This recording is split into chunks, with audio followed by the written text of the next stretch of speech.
evening and welcome to the Psych Coffee Shop. I'm Aeson Knight, and with me most is tonight my techie with the mostest. He has his extra coffee in hand, and we're ready to go. It'll be there in a minute. The baristas are bringing it. Okay, cool. Wait, Shannon and Brenda are showing up? What? Hopefully. So I thought we would Shannon's... do more of an old style show. Okay.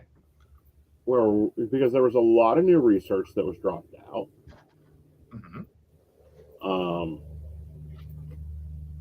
On some interesting things, but there's also this thing, and I'm finding myself having to explain this to people a lot here lately. So let's take on the 80-20 rule. For those that believe that relationships are 50-50, well, you lost it. It isn't. Well, see, here's the thing is I think it is, but 50-50 isn't 50-50. Okay. It's the idea that somewhere along the line it will average out to 50-50. But if you think Monday through Sunday, every single day of the week is going to be 50-50, you are mistaken. Right. Sometimes it's just 20-10. Sometimes it is 50-50. Sometimes it's 80-20. Sometimes it's 20-80. And that all works together. Right.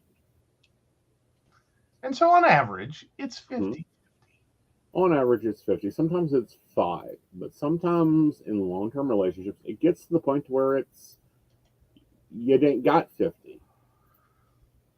Yeah, exactly. We used to do this, and we're going to get back to it. Well, yeah, I think we kind of started shorthanding it a little. Yeah. And just recognizing it a little more. Right. Though I do think sometimes we definitely need to say it out loud. I'm at 10% today. Yeah. And I can't even. Right. And well, crap, I'm at 4. So what are we going to do? Yeah. Fucking 14%. What do we do for the other 86? Right. And I think that's where we come up with plans like, fuck it. We're eating at, the omelet shop. Get your shit. Let's go. Yes. Laundry's not getting done. Posts are not going out. It'll be okay. Yeah. And I'm killing it at 5:30. Pretty much. It's all things like that, and just recognizing that this is how you get to 100% and stay functional. Mm-hmm. It's not always 50-50. It is sometimes a creative 100%. Right. And that's okay. Sometimes it is limiting off or lopping off what isn't needed. Mm-hmm. Well, yeah. A lot of times it's about looking at stuff and going, is this really necessary? Right. And I'd say I'm probably sometimes guiltier. Mm-hmm. Sometimes I just look at my day and it's I'm going to run here and I'm going to run there and I'm going to run here. And then I go, no, I'm not. Yeah. That can wait 5 minutes. That can be done tomorrow. Yeah. Hello, Brenda. Hello, Shannon. What you drinking? How you doing? But no, yeah, there's days that we have to go and draw stuff out or move it over or look at it and go, no, not today. Yeah. A little bit. Not today, Satan. Not today. Right. And that's understanding your own energy first of all. It is. It is. The other side is understanding your own energy of people. And I'm going to take a coffee grab if you'll take over for a moment and talk about the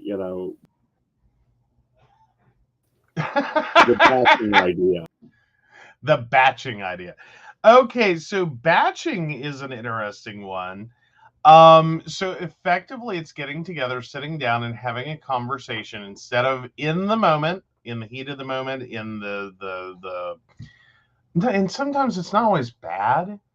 It's I don't know if I assume about everyone else is here. Do you ever just get a compliment and it's the wrong effing moment? Like, it's really great that you appreciate that. Everything else in my life just blew up. I don't have time to appreciate that you appreciate that. I don't have time to really take that in and be like, wow, I did a good. So in addition, there's also moments where it's like, you know what? Also, everything has blown up in my life, and now is not the moment for criticism. So the batching concept is basically setting down when it is convenient and talking about things that you appreciate about your partner, that you are grateful for, that you want to take a moment and talk about, while also like mixing in with that things that are potentially causing you an issue, causing you to struggle, and then just kind of working with that so that it you can build into being able to communicate better, but also being able to communicate when someone's actually listening, and when they're capable of hearing you, instead of just trying to yell louder in hopes that they will hear you eventually at some point, the 4,000th time you scream it at them. So yeah, the concept of batching is like, we were watching a really nifty video with Brene Brown talking about this and how her and her husband do this, as well as the person whose name I can't remember that Aeson will. And how he and his girlfriend or wife, one of the two, do this as well. And it is important to realize that, when we talk about communication, we often forget about this whole, like, sometimes you just can't talk to your partner.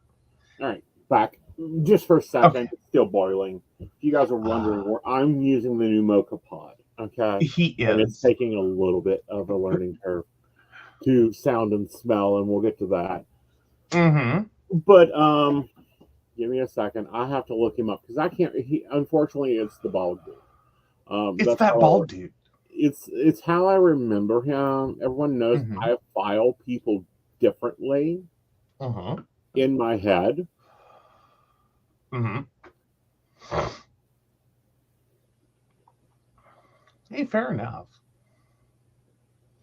I mean, because he is. Yeah, And he's kind of a younger dude, and Tim it Ferriss. is one of those. I think it's bald as a choice, not bald as a requirement. No, it's bald as a choice. Or religious practice. I don't know. He's Buddhist.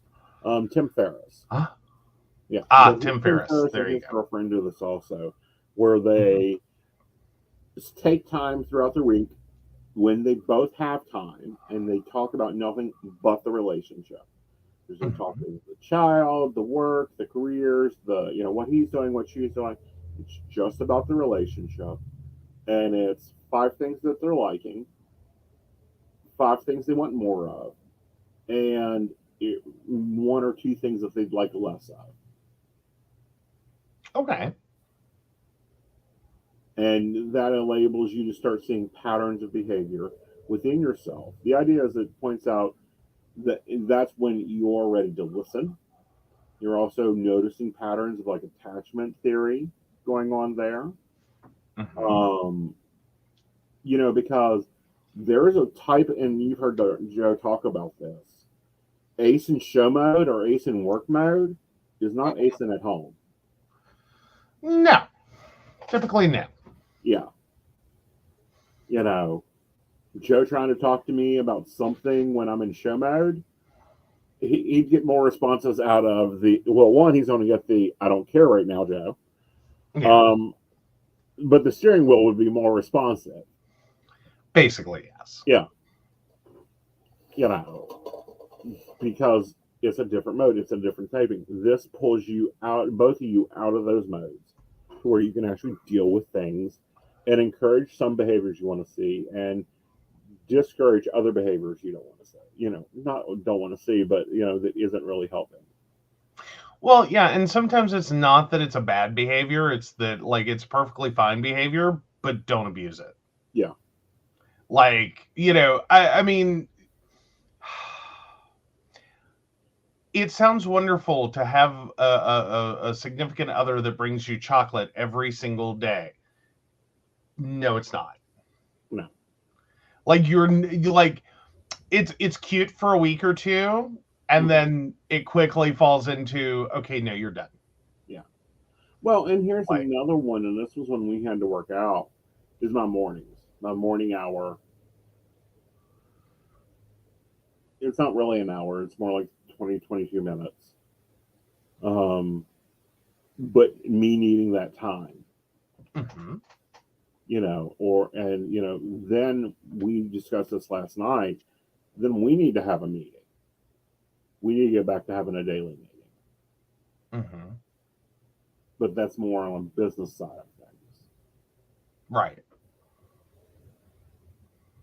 And I will check and see if the pot's done. Okay. But All you right. take off on that one. Yeah, he's having fun with the mocha pot. So yeah, the idea that we're sitting down and talking about different things happening with the businesses, and that we're talking about where we are and what we need, and making sure that like we understand, like on a day-to-day basis even, like what it is that's happening today, and what if anything can be done to help with that, or even across the next couple of days, so that we can prioritize stuff a little bit better and ensure that everyone's getting what they need, when they need it. So that's a big part of that. Oh, judging by that sit down, he was not thrilled by his mocha pot experience. Well, it's still doing it. Sorry, guys. We had this prep to go on before the show. We did. He We did. did. He tried so hard. Yeah. And it was like a Lemony Snicket series of unfortunate events. Yeah. So we're retrying it because I want to give an honest review of the skinny syrup on air because I haven't had the mocha skinny syrup yet. Oh,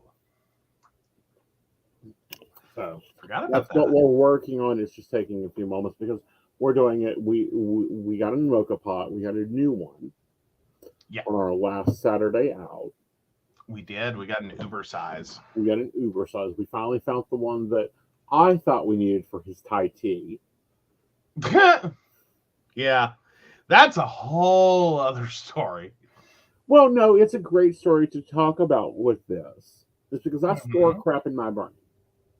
And it'll just sit back there in the left field. If ever I find I, how do I get to Y? One of the things we can't find here, but he dearly enjoys, is the Thai tea. Mm-hmm. Don't say that 4 times fast. That he can get in North Carolina. Well, that I had in North Carolina. We were Right. down there. We were visiting. We ended up out with a friend of mine. And they live in a weirdo neighborhood, and the only thing I think that was open was this silly little Thai restaurant. Mm-hmm. Like, because I forget, it was like a Sunday or something, and it was like the only thing that was still open Right. that we could go to. And I, of course, asked for my sweet tea, and they looked at me and went, "We don't have that, Mm-hmm. but we have Thai tea, and it's kind of nothing like sweet tea, but it is sweet." Right. And I went, "All right, bring it on." Yeah. So yeah, unfortunately, I wish I'd known there were not free refills. We paid for like 5 of them. I don't care. I know, but it was really great. Yeah, but anyway, he So really enjoyed it. It's not something that we can get here. Not even at the boba place that we get boba at. They don't have Thai tea. ooh, next time we're in Morgantown, up the road from Earth Magic, apparently there is a great Thai tea. Ooh, we will have to Very check that out, Brenda. cool. We will. Which will be up there May 13th. Mm-hmm. So that'll be awesome to we'll go check out the great Thai tea place. But I Yes. had looked we got back from North Carolina. I had looked up how to make Thai tea. And it's like, okay, you need this Thai or blend, great, Mhm. and you can do it either with an espresso machine, which I had lobbied for an espresso machine, but Yeah. yeah, You got shot down because it's like 1,350 watts. yeah, And I'm like, good God, our flipping wall outlets are going to revolt. Like, heaven forbid we need espresso and like to run the Instant Pot. right, Like, I'm sorry, we're just not that home yet. right. We do not have Jay Morel's, Mega husband Mama Kitchen, skills right, or mega kitchen. yeah. Like, I want her So mega kitchen so bad. But anyhow, um, yeah, the 220-volt freeze dryer. yes. Do you realize the amount of food I could put up with that? Do you realize one step up, it has its own diesel engine, I believe? I've looked up generators, but anyhow. True. Um, so that and the sock method, the reviewer just said wasn't. It was a lot of work, and B didn't get the best taste. So the next thing was the mocha pot. So I could not find the size of mocha pot that she had. Well, we found it at Home Goods. We've been using the mocha pot for espressos here lately, and I'm like, this is a perfect time for that. One plus the other equals a great connection. So we got it. Now we just got to find the Thai tea blend that we want. And then he can have his Thai tea at home. Yay! And hopefully we'll hit an Asian restaurant, Asian market, and we can get you the grass jellies that are healthier and have better flavor than the boba. The what? Grass jelly. And this is supposed to replace boba? Uh-huh. Why? It has more flavor to it, and it lasts longer, and it has better iron content. Okay. Yeah. Grass jellies. Yes. Interesting. And more authentic, but anyhow. So I'm playing with the mocha pot, trying to get our mochas made, which should be at least ready by now. But you can go ahead and jump into the new one, the Acts of Kindness study. Yes. 1 second. I was trying to get my articles in order. Okay. Because you dropped a few there. Well, it took me a minute to find them. Yeah. Yeah. Okay, so that's the Greater Good magazine. Yeah. Yeah, so if you want to be happy, try to make someone else happy. So that is Greater Good magazine. A new study shows that doing kind things for others is an important path to happiness. So yeah, that was part of a recent study. And I'm pulling that up now so we can talk about that. Real quick. Oh, do I have to download a PDF? Really? Seriously? Oh, come on. No, that's downloading the citation. All right. Oh, so let's see. I'm trying to see when this is from so we can make sure. Oh, goodness. Sometimes the things I really hate about studies is they don't make it clear. All right, so we're just gonna forget. So anyway, this was 2021. This one actually came out in. But yeah, so in the experiment, college students reported on their happiness and on their sense of autonomy, competence, and connection to others, all what researchers considered basic psychological needs for well-being. Then they were randomly tasked to do something to either make themselves happier, make another person happier, or socialize. Assigning one group to socialize helped determine if seeking happiness for another had an effect above and beyond simply being in someone's presence. So later that day, after doing their task, participants reported what they did and then filled out their happiness and needs questionnaires again. Those who'd done something to make another person feel better were much happier themselves than participants in the other groups, and their greater happiness was tied to a stronger feeling of connection to that person. So this finding was not too surprising to lead researcher Mila Titova, who says that it fits in with prior research on happiness that found giving to others makes you happier than giving to yourself, and that pursuing happiness directly for yourself sometimes backfires. So, yeah. So, in another part of the study, she and her colleagues tried to rule out the possibility that making someone else happier makes you happier because of how emotions spread between people, which is known as the contagion effect. To do this, they repeated their experiment, but this time asked participants to identify the recipient of their kindness and say how much happier that person appeared to be. Then they contacted the recipient and measured their actual happiness levels. So the researchers found that a recipient's happiness level did not seem to be related to the increased happiness of the person trying to make them happy, which suggests something beyond emotion contagion is going on. However, if the participant perceived that their efforts made a difference in another's happiness, that made them happier. Right. So, All right. So pause here. Talk about the waters and the syrup. I'm loving it. I'm hitting my 440s a day. Right now, I'm doing a blend of coconut and lime with the powders, with a half a packet of watermelon and a half a packet of pineapple. Ah, very cool. Yeah, so that's working really well. Now the syrups with Skinny Girl, I'm liking this. Now, granted, I ended up making myself a cappuccino.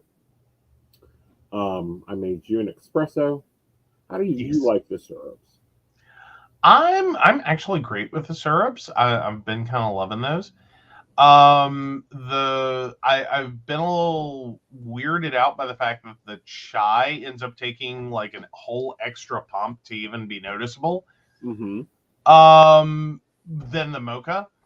But then again, that drink usually has the chai lattes have a lot more in them, Right.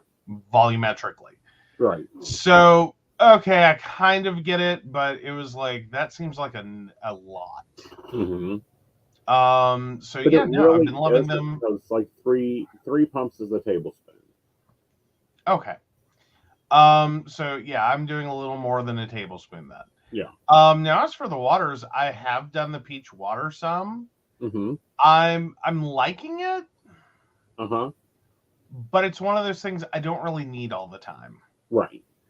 Like I thought I would like it a lot more, Mm-hmm. and then I'm just kind of like, no, I'm just kind of okay with water. Right.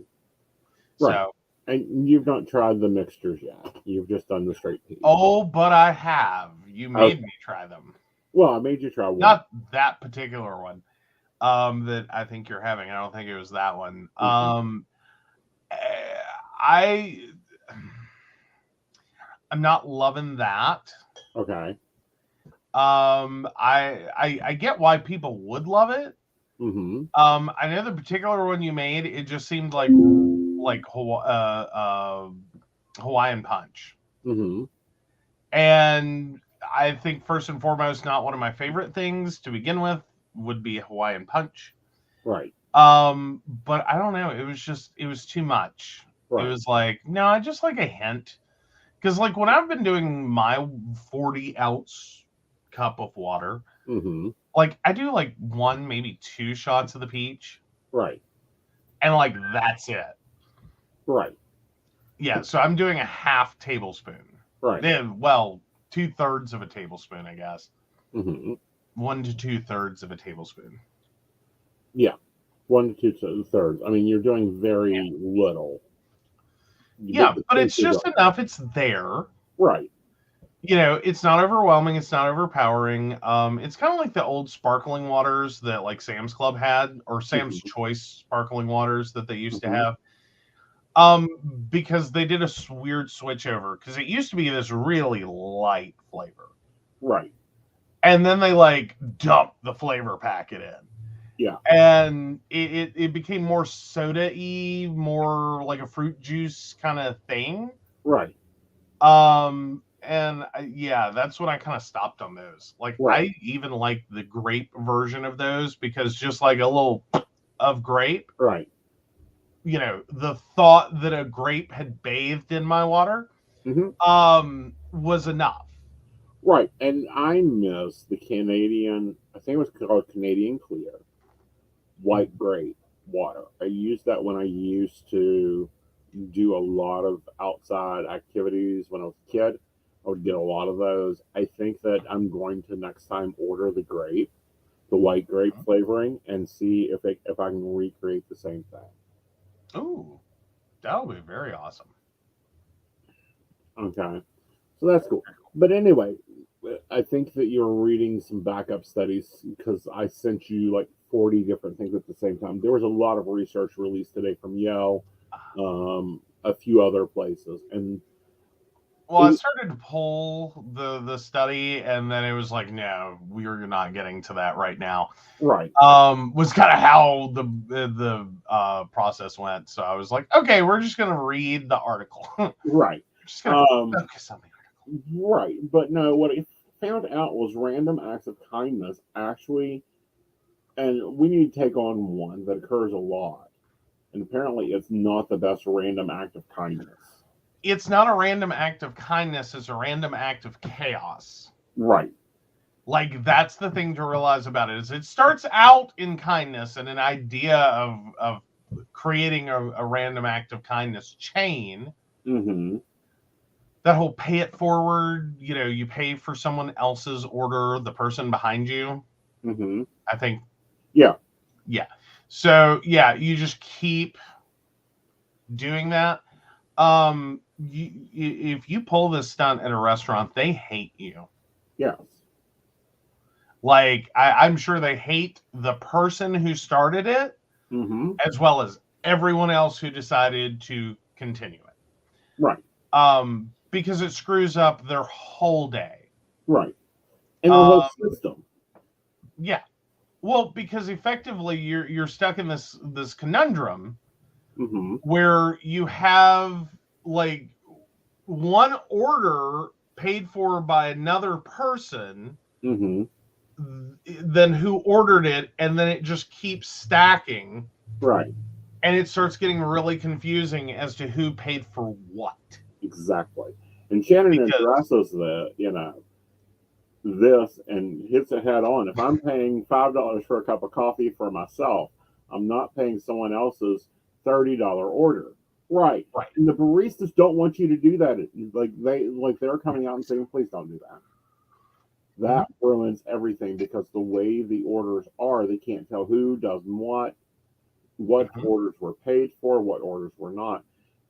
What they suggest, what they are suggested to do, and what a different way of doing it is one, look at the barista and say thank you. Yeah. And give them a tip of equal to the value of a cup of coffee.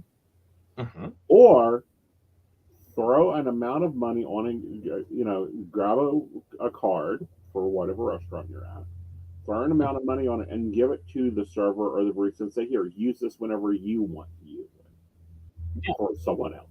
That makes it a lot easier for their system. Oh, and talk about a random act of kindness. Right. That is a true random act of kindness. Because you're not just like, I always hate the pay it forward chains. Yeah. Is because like it's just chaos, one. Right. Two, I mean, someone's gonna get stuck paying for like a $30 order, like Shannon's talking about, when really they were just there for a $5 drink, and that's kind of lopsided. Right. I don't really find that kind exactly. Right. Because you also don't want to be the jerk that breaks the chain. Right. Even though, like, now with the knowledge that, like, no, this is screwing their whole day up. Right. You're not really doing kindness to them. Right. You may feel better about breaking the chain and being like, thank you. Mm-hmm. Period. Right. End of sentence. I'm not paying for the person behind me. I'm not like, stop the chain. Right. Get back to your day already in progress. Right. Though I'm sure for some restaurants it may change the amount of ordering people do. Right. Because if you're expecting the person in front of you to pay for it, you might decide to go ahead and get like a little extra. Well, you might, but the other side of that, and this is what they found, was actually the random acts of kindness that cost nothing but time had the more impact. Well, yeah. Well, but if you're doing the gift card, Mm-hmm. that means that you basically now empowered that service worker Mm-hmm. to take a moment when they're like, I feel really bad for this person. Right. Like, you know what I mean? Like, their card declined. It's like, it's obvious they're having a horrible day. Mm-hmm. They forgot their wallet. They're a customer that's there every day. You know them. Right. And like, they're totally off their game. To actually take a moment and be like, I got this. Right.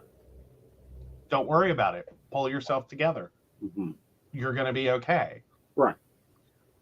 It really makes a big difference, because I say that as someone who has been the benefit at least of a worker who is allowed either A, put in their own money, which, oh my God, thank you. Or B, literally had a manager decent enough to be like, I'll grant you some latitude on your drawer being off. Mm-hmm. Because, and talk about a customer service story, it's a customer service story. I was in a habit for a very long time, years ago. I went to McDonald's every single morning for breakfast on my way to work. I basically bribed myself to go to work. And I mean that sincerely. $3 a day, I bribed myself to go to work. Two of the breakfast burritos, Mm-hmm. and a large sweet tea. I had this worked out. Right. Like, I knew. And every once in a while I switched up and got the chicken biscuit, but that's a whole other story. But anywho, so I religiously went to the same McDonald's every single morning. Every morning I'm paying my $3. Mm-hmm. And I don't know, I overslept, like, clothes weren't done. Like, it was just one of those chain reaction bad mornings. Mm-hmm. Where, like, this went wrong, but it wouldn't have been a problem if you hadn't gotten up late, and this went wrong, and, well, if this hadn't gone wrong, then that wouldn't have gone wrong. Mm-hmm. And just on down the line. And so I end up in my car, in the line, at the McDonald's. I tell her my order, please pull forward to the first window, because it was that busy of a McDonald's. Like, there's a line. And I go to reach for my wallet, and I don't have it. Mm-hmm. And I'm just sitting there like, ah! Like, I don't have time to go home and get my wallet. I don't have time to come back through this line. I don't have time. I'm going to have to go the whole day without food. I have to now apologize to this person because now I'm fucking up their whole day. Mm-hmm. And so I get up to the window and I'm like, I am so incredibly sorry. I walked out of the house without my wallet. And she just looked at me and said, that's okay. Pay me tomorrow. That's it. That was the whole great, like, giant earth-shattering statement. And it was like, wait, what? Like, no, I'm apologizing. I can't pay for my food. Uh-huh. Like, I can. I just don't have the means to do it. And she's like, you'll be through tomorrow. Don't worry about it. We'll just take care of it then. Uh-huh. And I'm like, seriously? And she's like, yeah. Totally changed the day. Uh-huh. Like, because I've already had the calamity idea of, like, and one, I'm already having the chain reaction bad day.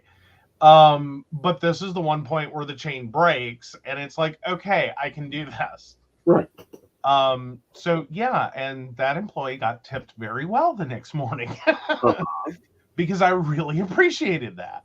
It was $3 effing. Right. But when you're standing there in a line and you don't have time to go home and, et cetera, et cetera, et cetera, et cetera, et cetera,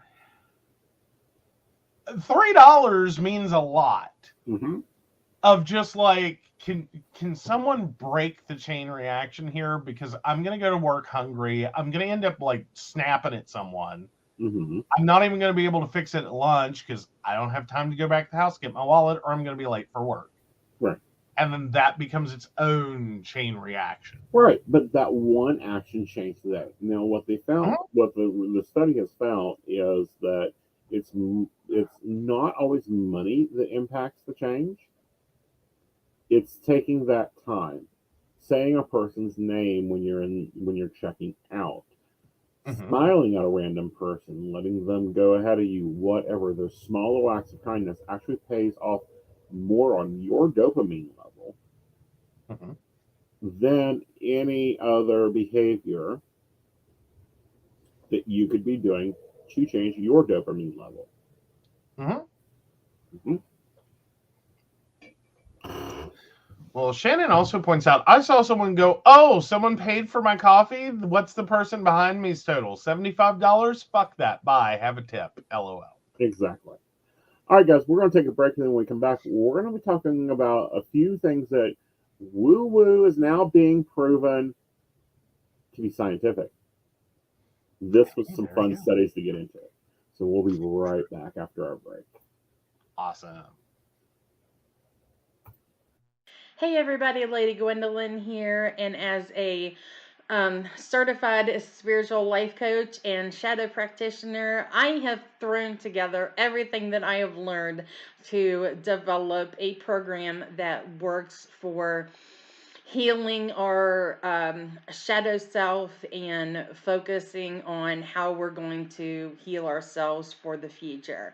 I work with different types of energy work, such as EFT, TFT, and EFT energy. Reiki, access bars, and power forms. I've put them all together to create my own system that works. We also work with the tarot and the oracle. So I'm not just an energy worker and a healer, I'm a psychic as well. So you can go to Lady Gwendolyn Healing, find out all about me, and book with me on there. I love you guys, and I will see you out there. Hi, I'm Tracy Van. I'm a psychic medium and I work with tarot cards. I also practice Reiki and access bars. I would like to share with you what a reading with me is like. It is a blended reading of psychic and mediumship, and I deliver these messages exactly as they come through. I'm not going to mince words or add any padding. I am a professional, reliable, and honest communicator. I have readings available anywhere from 15 minutes to an hour. You can book a reading with me at tracyvann.com. That's TRACYVANN.com. And no, I'll always tell you exactly what you need to hear. Welcome back, Goblins! My name is Jason, and I am the host of the Esoteric Book Club, a podcast that examines titles on the magical, paranormal, the mysterious, and the strange. I release 2 episodes a month in which I review books on esoteric topics, recap news of the weird, and conduct interviews with authors, practitioners, and experiencers. The Esoteric Book Club can be found on every major podcast service or can be streamed directly from esotericbookclub.org.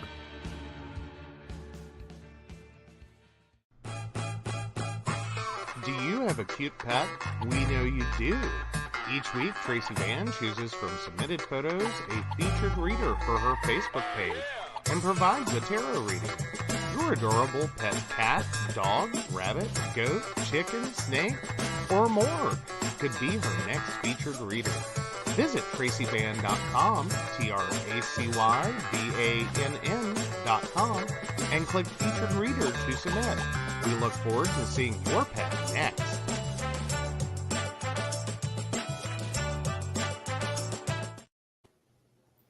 All right, welcome back. Yeah. So, y'all guys remember those gratitude journals? You know, attitude of gratitude, had a whole line of them. I know, like my second brain, which is a video coming out tomorrow. We talk about the gratitude journaling process. So, Austin University done a study and found that, uh, and then presented it to AMA, and then AMA done a study and found that gratitude journaling has the same effect as a antidepressant. Uh-huh. It did well. It does. Mm-hmm. Now there's this isn't saying you should go off your antidepressant. No. Or anti-anxiety meds, depending upon how they're being used. Mm-hmm. But so the question for the study was: is mindfulness-based stress reduction non-inferior to escitalopram for the treatment of anxiety disorders? So in a randomized clinical trial of 276 adults with anxiety disorders, 8-week treatment with mindfulness-based stress reduction was non-inferior to the medication. Mm-hmm. And in the study, mindfulness-based stress reduction was a well-tolerated treatment option with comparable effectiveness to a first-line medication for patients with anxiety disorders. Mm-hmm. Now, it doesn't mean go off your meds and start journaling. No. It does mean that one, in combo, these two things may help more than either independently. Right. So if you are already on medication, it would be a great time to add a mindfulness practice. Mm-hmm. And if you're starting to have concerns that you might have some anxiety, Mm-hmm. it might be good to do some mindfulness journaling and see how you feel. Right. And determine whether you need to take a next step or if maybe this is, kind of a self, I don't want to say self-healing, but a self-manageable Mm-hmm. situation. Yeah, self-maintenance situation, a more holistic practice. Now, again, we are not doctors. Talk to your doctor and health and mental health professionals. But this study says that gratitude journaling, breathing exercises, guided meditations, and yoga help with anxiety. Mm-hmm. So basically, the any mindfulness practice, Right. has similar effects, Mm-hmm. as as medications do. Yeah. And of course, it's going to vary a little bit with each medication, but And each body chemistry, because we have learned, everyone's we have learned recently that I had a doctor tell me something, and I thought I'd never hear it out of a doctor's mouth. Stop eating leafy green vegetables. Yes, and stop your multivitamin. Yeah, stop your multivitamin. For the love of God, stop your multivitamin. Yeah. Yeah. Yeah. So it's been quite interesting. So medication and medications does not affect everyone equally. Mm-mm. Medical studies should not affect everyone equally. It is suggested, however, from this study, and it was done in multiple different places, that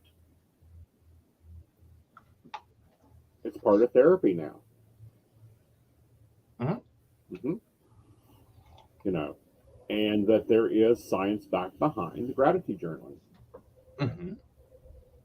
That it actually does something. Yes. Well, and I think it's one of those things that I am a little cautious to say this. I think we've grown up on the idea generationally Mm-hmm. Because we came out like we started coming of age in the age of Prozac. Right. And then the next medication, next medication. And I don't know if anyone else caught on. Suddenly everyone had Mm-hmm. a medication treatable problem. Right. Like, it just seemed like everyone was depressed, everyone has anxiety, everyone has Right. That's great for pharmaceutical companies. I will Right. say that much. Mm-hmm. That's great when you can prove to a large group of people through a TV commercial that they need to talk to their doctor Mm-hmm. About their problem, Right. and get a prescription. Right. But then you have the other side of that, which is the holistic approach, the life coach approach of journaling. You know, oh, you've got these issues, write about them. You've got, Right. you know, this practice of gratitude, journaling changes your perspective. It will fix it. It will fix this. Affirmations will do. You will see changes here, here, and here. Mm-hmm. Now we're starting to get medical doctors to go behind us and go, well, damn, Louise Hayes had something 50 years ago.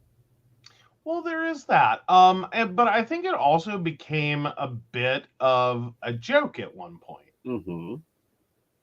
That we were going to, you know, like, because I know Saturday Night Live, I believe it was, did a lot Mm-hmm. of skits. Mm-hmm. With with this motivational speaker character that was very, like, hardcore. Mm-hmm. And it was funny. Mm-hmm. And it kind of spoke to this idea of, like, how are you going to positive affirmation yourself to a better life? Mm-hmm. Like, isn't that just kind of, you know, or gratitude yourself to a better life? Right. Because on one level, it sounds like wishful thinking. Right. And in a sense it is. You are, in a sense, talking about things you wish for. Right. And each of those practices says, okay, now move beyond. Mm-hmm.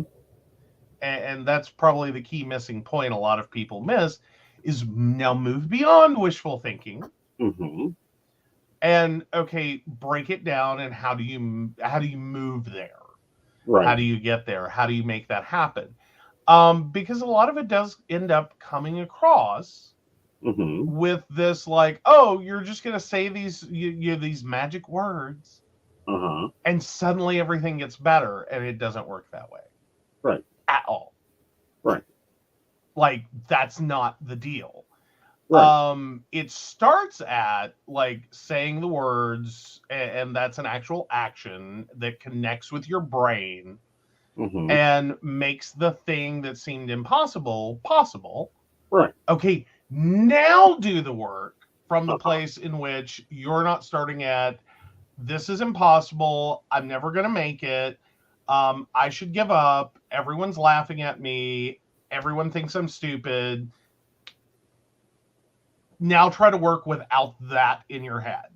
Right. And see where you get. Right. And then you have what's called the red Honda effect. Okay. This is actually a really cool thing. It's a really interesting experiment if you want to do a self-experiment. Mm-hmm. Honey, how many Kia Sportages did you know? White Kia Sportages did you notice until we owned one? You know, honestly, not that many. And then suddenly have to differentiate between three in a Walmart parking lot, and you really have a moment of, like, there's a lot of these fucking vehicles on the road. Mm-hmm. And that's an experience I've had over multiple cars, actually. Right. It happened with the Kia Soul. It happened. God, did it happen with Ford Escort there for a while. Mm-hmm. And then heaven help me. Right. Heaven help me find the right car. Mm-hmm. When I had the Mercury Topaz. Right. Do you know mm-hmm. how many cars mm-hmm. look like uh-huh. the Mercury Topaz, that have a similar body style, that all came in some form of gray? Mm-hmm. You walk out into a Walmart parking lot in the middle of the night, mm-hmm. you're going to find like 10 of them parked in a row. Right. But there's this part of the brain called the reticular brain, the part of the brain called the reticular, and it's your filter. Okay? And it's kind of like a lint trap Mm-hmm. and a dryer. It filters out stuff. Mm-hmm. Okay? You only pay attention to what you're looking for. Exactly. So if you're, only looking, if you look at, say, a red Honda, your brain goes, Joe is interested in red Hondas. So all Joe's going to see is red Hondas. Mm-hmm. It's going to let that through, and it's going to catch his attention every time. Max, I love Max. Brenda's Jeep, I think it's the most gorgeous vehicle ever. And every time we see a Max lookalike, it's like, there's that Jeep. Yeah. Yeah. Yeah, he started, well, and it's, or you could just call it the punch buggy effect. Right. Like the existence of that game for children. Right. Basically made it impossible Uh-huh. to not see Right. a Volkswagen Beetle. Mm-hmm. Like you couldn't. Right. You just could not go anywhere and not see one. Right. But so I have permanent bruising to prove it. I know. Don't we all, right? Yeah, and I know who gave you the permanent bruising. Oh, you might be wrong, but please try. My favorite sister-in-law? No. Really? No. My very good Christian next door neighbor, Sarah, who was 2 years older than me, punched like a flippin' linebacker, okay? Uh-huh. And she always saw it like a second before I did. Yeah, Sarah taught you some bad habits and really eliminated a lot of board game play for us. Yes, she did. My good Christian neighbor. Yeah. She's a great person. Don't ever get me wrong. She is a great person. This is not a trash her moment. But there are things. Yeah, there are effects left over from your childhood subconscious that is like, nope, not going there. Nope, not going there. Nope, we're not playing Monopoly. We are adapting the royal law of no Monopoly play. Yeah, no, he is royally said there will be no Monopoly. Yes, we're going to act like the British family here. She read a book that had a strategy for winning Monopoly. And so every time I played against her, she always won. And I just thought it was because she was really good at Monopoly. Mm-hmm. And then she shared. Yeah. No, it's strategy. It's statistical probabilities. Right. And if you want to win at Monopoly, you do this. Right. And I did it, and then I just kept winning. Right. And so I didn't play Monopoly for years. Right. We played, and it kicks right back in. You buy this, this, this, and this. Uh-huh. Yeah. And you'll win the game. No, we're not playing ever again. But back to that, the reticular brain actually went from. So when you're doing affirmations, you're reprogramming that brain. Example, one of my favorite is I'm a money magnet. So my brain looks for financial opportunities to come in. Yeah. Is this a financial opportunity? I'm looking for financial opportunities. Is this a financial opportunity? Oh, that's a financial opportunity. I can make money at that. Yeah. So it comes in. Oh, yeah. Well, now Shannon says grab the reds and corners, and the reds are technically correct. Mm-hmm. But really what you want is to get as much of, like if you want to know the theory, get as much of the property between jail and go to jail. Uh-huh. Like forget the side of the board into go and the side of the board out of go. Mm-hmm. Just forget them. They it doesn't matter who owns those. If you want to pick up railroads, that's great, but statistically they're not all that awesome either. But you get that stretch. Mm-hmm. between jail and go to jail. And it literally the combinations of roles will almost certainly guarantee you're Mm-hmm. going to make money. Right. So Anyhow. So that's how, affirmations work. Gratitude reduces anxiety, reduces stress. My morning routine makes so much more sense now from a scientific point of view. Mm-hmm. Yes. Yes. But no, and then the affirmations are beneficial because it does get you in the mindset. Right. So you are starting to see the repetitiveness. Right. And it does become repetitive. Like you can't just do it once and be like, I'm gonna be a millionaire or No. I'm gonna have financial success. Right. I'm great with finances. You can't do it once and then be like, okay, that didn't work. Right. And it's like, well, no, it didn't. No. Train the brain. Yes. Train the brain, clear the filter, reprogram those thought patterns of, because your brain naturally is a defense mechanism. It's designed to defend you, especially nobody gets out of childhood without trauma. So we're pre-programmed our brain is pre-programmed to defend and filter. So you've got to program it to filter the things you don't need and to filter and to let in the things you want. I do have to ask a question though. Okay. Do you ever find yourself finding everything else first? Like, is it like looking for your keys when you misplace them in the house and you find the weirdest things that have also been missing, that also got misplaced, that also aren't where they ought to be? Does it also work the same way? Do you start having this moment where like, okay, so you're single, you're childless, you're living in an apartment, you need a car, and you start with like an affirmation of like, I want to be more successful, and then like you get a car, you find a spouse, you find like, does it work like that at all? I'm just curious. I don't know because one, the correct your affirmation is I am a success. Yes, Brenda, I have ruined Monopoly for everyone. Yeah. It's always a statement of I am, then whatever. Mm-hmm. And then so it's always a positive statement. Oh, it's that type of thing.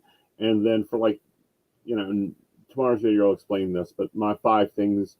Normally, there's one for each area of my life that I want to focus on. Okay. I was just curious if anyone ever hits that. I Like, don't know. does it have a find your keys effect? Probably. Where, like, everything in the house comes out first. Right.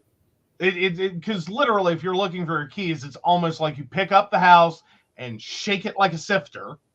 Uh-huh. And then all this crap falls out, and eventually the keys are there. Right. Or they're hanging in the front door, one of the two.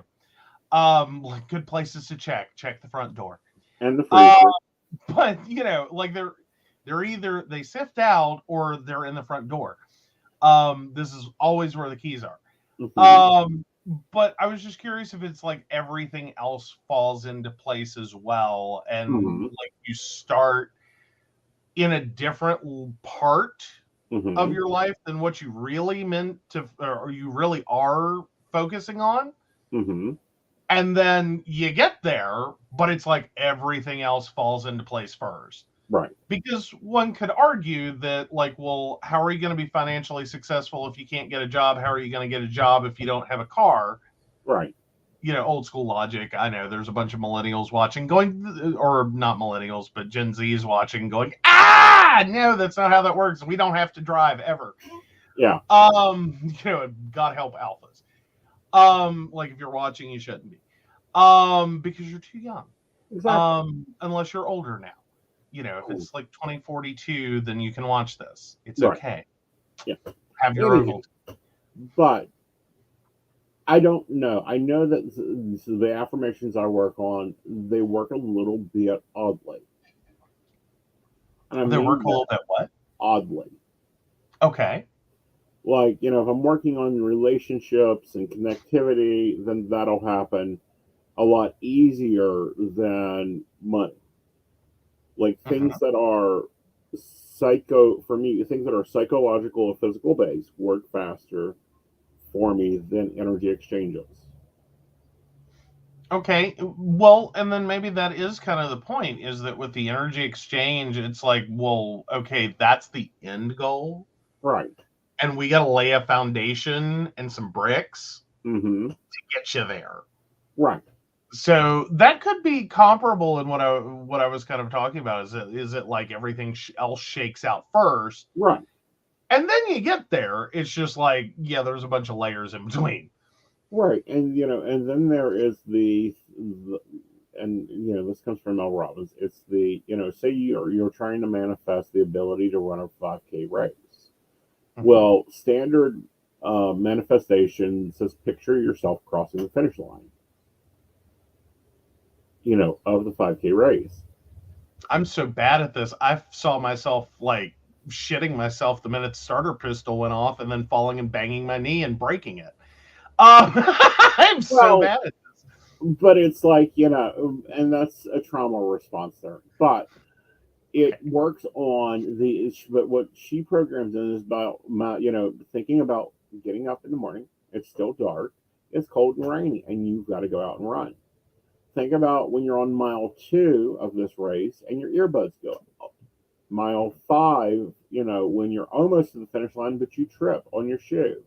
you know Program in those things, because it's really hard if you're sitting in a studio apartment and you're trying to Okay. manifest that house on the beach, that 6 room, 4 bathroom house. Well, you've got to do some hop, skips, and jumps to get there. Mhm. You've got to, visualize yourself, getting the apartment, going through the lease, finding the right home. It's a stage event. So you need to also pre play in your mind those things. Okay. Okay. Meanwhile, can I be the smartass who points out that if you're on mile 5 of a 5K, Uh huh. you've ran it twice? Okay. Sorry. But to be playing that stuff out in your mind as you're, trying to manifest it, because then you already have done that. You've already gone through that event.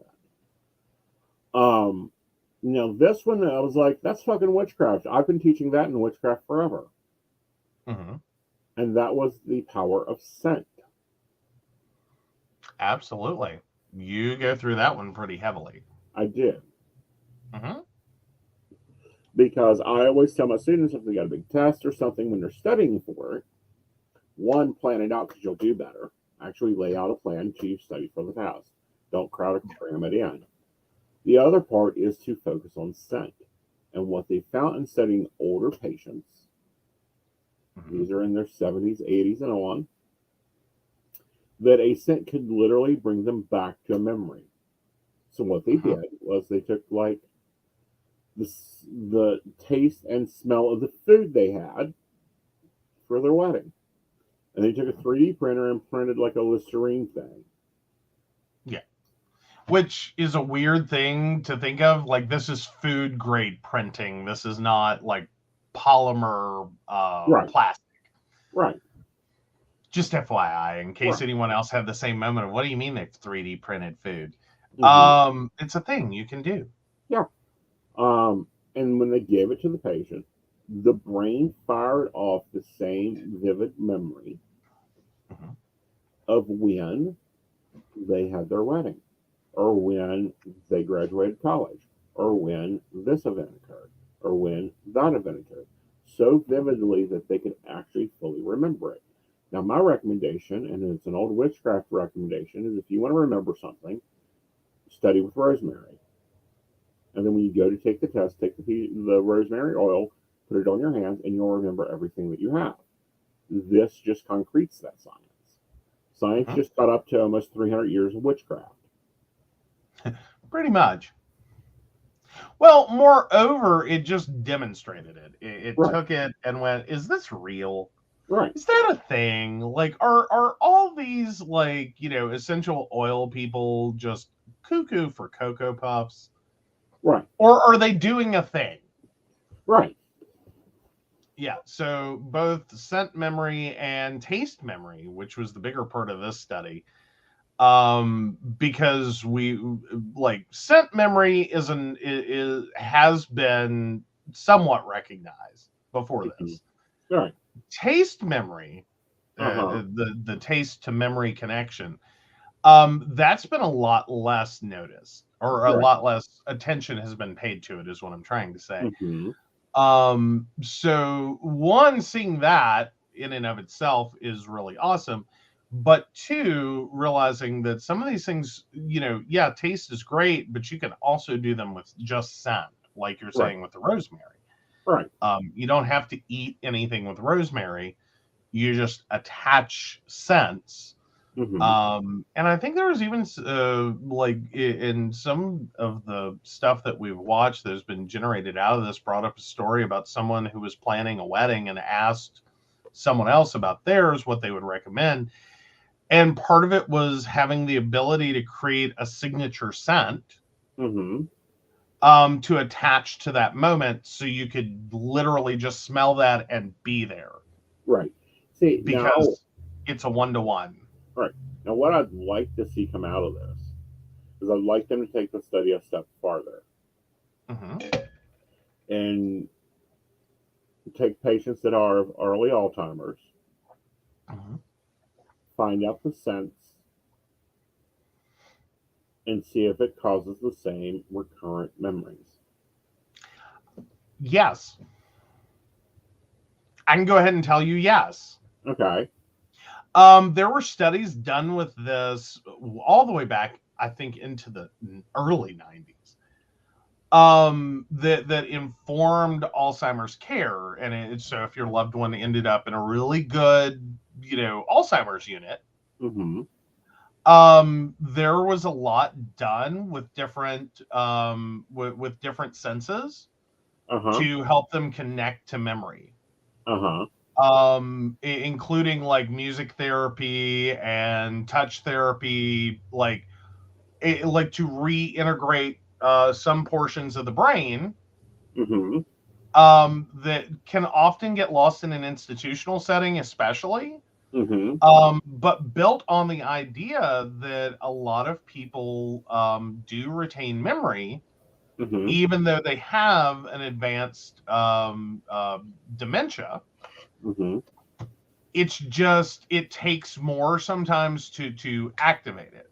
Right. So for like just literally playing a song from someone's youth Mm-hmm. can trigger them back into a youthful experience and a Right. youthful time, and remembering parts of their past, Right. versus like some things like cooking a favorite dinner, Mm-hmm. can remind them of when they last made it, or like the one special time they made it, or and you do have to be careful. Mm-hmm. Like you do have to kind of, it's trial and error, Right.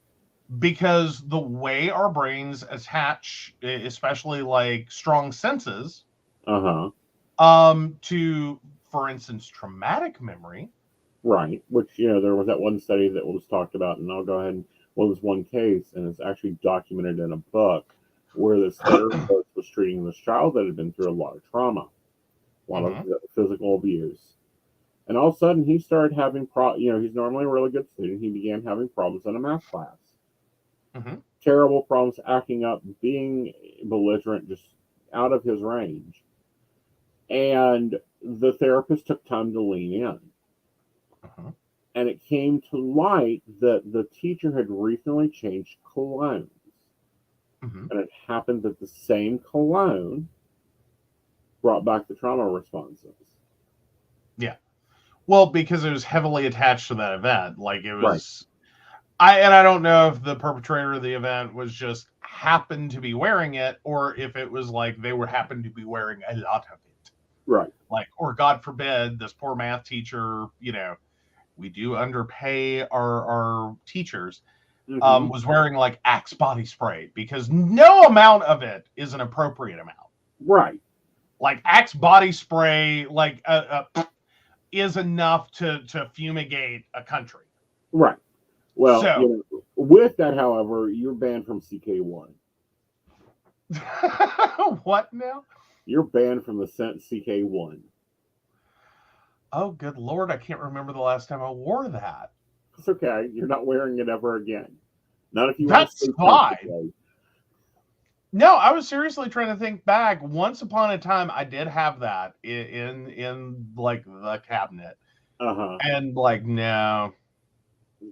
Well, it's the same as like I've banned every person, every man I've ever dated from getting anywhere near Old Spice. Yeah.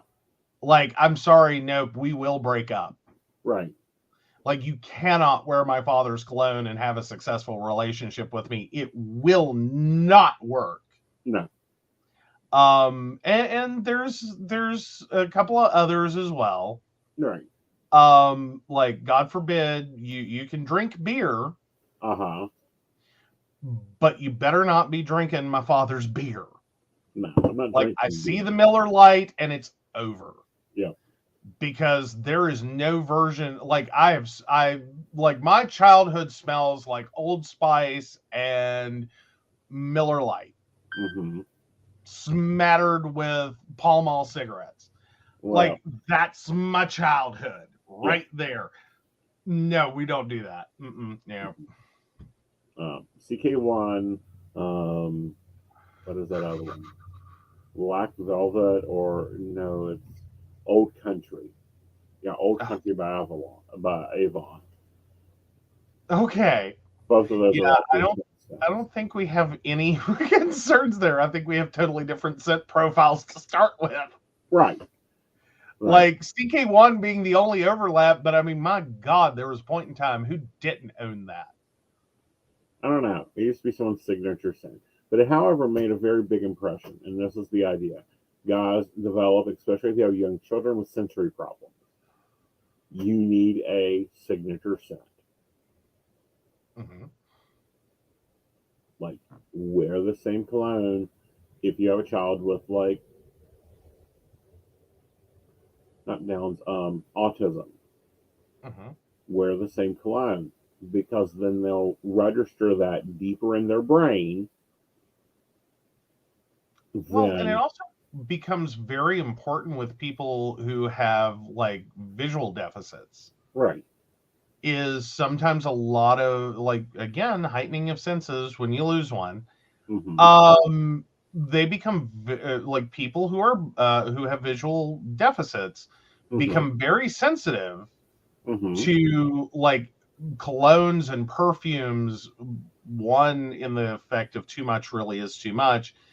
But two, especially in terms of awareness of someone's presence. Right. And awareness of roughly who that is. Right. So it can be a little confusing sometimes. If you like change colognes on someone. And I could also go so far as to say I've dated someone who was cologne obsessed. And I can safely say they will never cause me to ban a cologne. But my God, it was like there was a personality that went with each one. And so it's this weird like thing of like never being able to attach a single scent to someone. Right.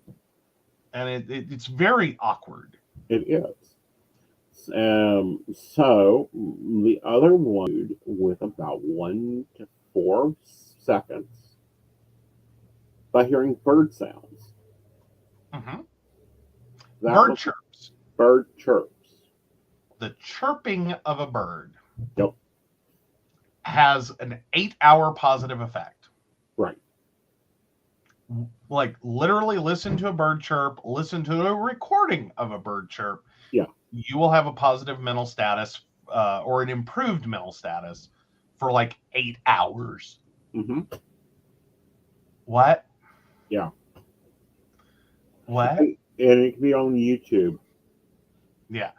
I don't know. I think for some people that probably speaks more to like inner city living, where you really can Mm-hmm. be divorced of nature. Right.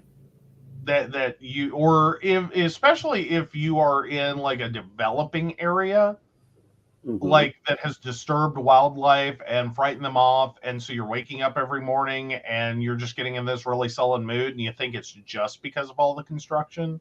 Right. It is, but it might not be. Right. Like it is because of the construction, Mm-hmm. but it's not the construction that's bugging you. Mm-hmm. You're missing your auditory cue Uh-huh. of nature. Mm-hmm.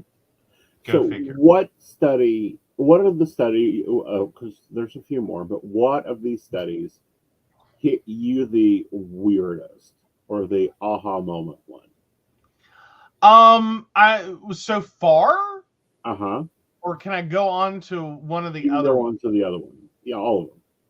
Okay, so the one that hit me the weirdest, or the aha, or I don't know, aha was exactly the right response. 90% of couples engage in mundane, keyword mundane, secrets from their partner. Mm-hmm. Things, and the definition of mundane being these are not things that your partner would actually have a problem with, Right. but you keep it from them anyway, just because. And that one of the biggest ones Uh-huh. is among vegetarian couples Mm-hmm. who together they are vegetarian. Mm-hmm. When you pull them apart, and this was the other part of it that was like, are you fucking shitting me? Not only is it that that 90% of people keep mundane secrets from their partner, it's usually the same thing. Mm-hmm. So, and the biggest one being vegetarian partners eat meat when they're not around their vegetarian partner, at Right. least in some quantity. Right. Maybe it's beef jerky, maybe it's, they have bacon on a sandwich, whatever little thing it is, and they do not tell the other one. And they're both doing the same thing. So if you're keeping a mundane secret, a secret that your partner really isn't going to be all that upset about, like they're not going to care, Mm-hmm. it's going to be like, okay, whatever. Right. So you had some bacon, whatever, I don't care. Right. It's not life altering. It doesn't affect them. That's the other part of the mundane secret, is it doesn't Actually, it does affect them. Does it? Yes, the other part of that study was it found that people that do that turn around and show up more often. Yes, because there's guilt associated, and it actually makes them feel a twinge of guilt towards their partner, so they actually treat their partner better. Well, no, so it's a good thing. More dedicated to whatever. Well, right. It makes them have better appreciation for their partner, I guess. Yeah. Is one way of putting it. It's this weird thing that, so to speak, lying to your partner is a good thing when it's a mundane lie. Right. And does not directly impact them. Mm-hmm. Like, you're not lying about their health. You're not lying about their weight. You're not lying about how they looked in that outfit. You're not lying about their chances of getting a job. None of those things. We're talking about things like, I'm on a diet. Mm-hmm. And you had a cookie. I had a cookie. And when I say a cookie, I mean it was a cookie cake. And no, that's too far. Or, another example is couples will have and we had this problem. It's just like, fine, we're not doing this. We would start watching a show together, and Joe would skip ahead. There was no hope that was ever not going to happen. I know. Like, it wasn't a thing. Before you go on this one, like, you're just going to drop that and be like, Joe's a bastard. Let me explain. I will start watching a show. he will watch a part of said show and be like, we should watch that together. Mm-hmm. We will never watch that show together ever again. Uh-huh. I have been waiting, because the first time he did this to me was, which season was it of American Horror Story? Because you had watched some of it. I had been religiously watching it. I'd watched every episode up to a point. And All then right. it started a new season. Let's see. We'll name off the ones that I've watched. I watched Coven from beginning to end. I've watched some Freak Show. I've watched The Asylum.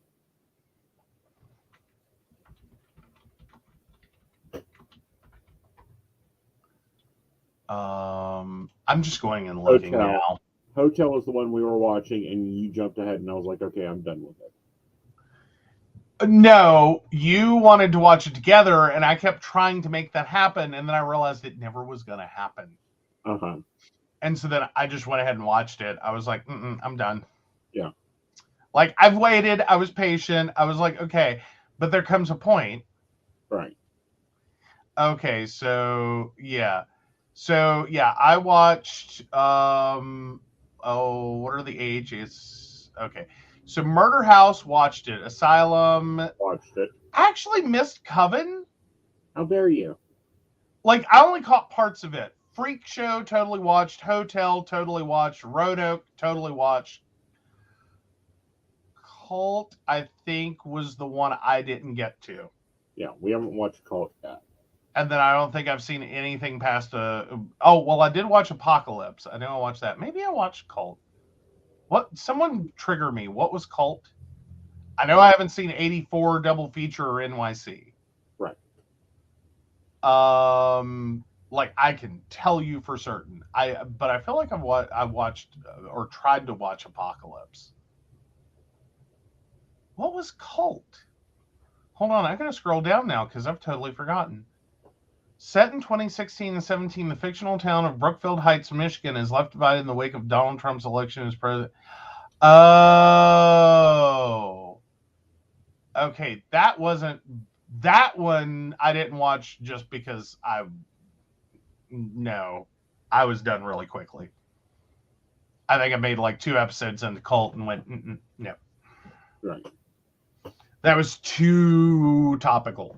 Right. But then I did watch Apocalypse. Right. So, yeah, we ended up having a problem after Roanoke. No, we didn't get to Roanoke. I did. We were in Freak Show. You skipped ahead. No. I thought we were in Hotel. No, we watched Hotel. Okay. We watched that in the weekend. Okay, then it had to have been Roanoke. Because Right. that was 2016. That would make the most sense. Right. So, yeah. Yeah, so Shannon points out that's the one with clowns and the Purge. Okay, but Shannon, did you not see Freak Show?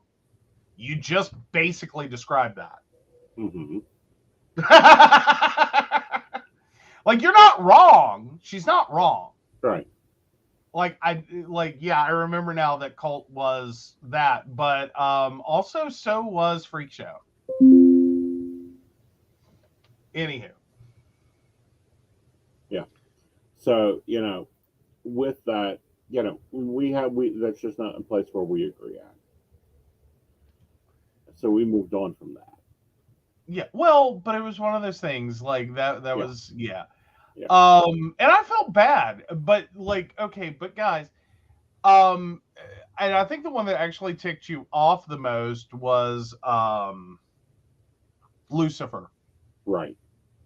That's the first one he caught me. Mm-hmm. I forgot I paused an episode. Because Right. I'd been really good. I'd been going back and resetting all of them. Right. And I forgot to reset after I binge watched. He was like, did you watch? No. I haven't seen it at all. Uh-huh. Oh, yeah. So Shannon didn't like Freaks nor Clowns, so I avoid both those seasons. Fair enough. Yeah, Lucifer was great. Right. But yeah, we've had a few shows we've tried to watch together, but we've actually had success with some. Yeah, we've had success with some. We do better with movies that are not. Yeah, but those are movies that aren't sequels because I hate sequels. I don't hate sequels. I appreciate sequels for what they are. Right. As in, typically they're never as good as the original because you're just playing off the franchise and interest in more. Some of them are okay though. Right. Like some of them are standalone enough that they do okay. And then some of them it's just like it has its own value and sometimes it's comedy. Mm-hmm. Like Now You Just Went Too Far and it's kind of like B horror. Right. Or it's like, but I have to say the scary movie franchise, that one did really well. Right. And I think it's because it is a parody. Right. Every single one of them is a parody of other horror movie franchises. Right. And again, I have so many issues with some things. It will just blow out. I'll look at it and go, I've seen this movie. And he's like, no, you haven't. It just came out. It came out in the 70s under a different name with different characters. It's the same goddamn storyline. Like Romeo and Juliet has been played so many damn times. I'm tired of Romeo killing Juliet and sucking off Gizmo. Okay. But no, there's yeah. Well, and there are a fair number of movies that are stolen plots. Yeah. I struggle to say that I've already seen it, even if I've already pretty much seen it. Mm-hmm. Because sometimes it goes a little different, and it's like that's a different. At least they took some liberties with it. Right. But yeah, I've seen quite a few that it's like, right. Like Hallmark, God help you. Right. Hallmark, come on, man. It's the same movie. Every Hallmark movie is the same. Right. Like, you can Mad Lib them. Yes, very much so. Mm-hmm. Mm-hmm.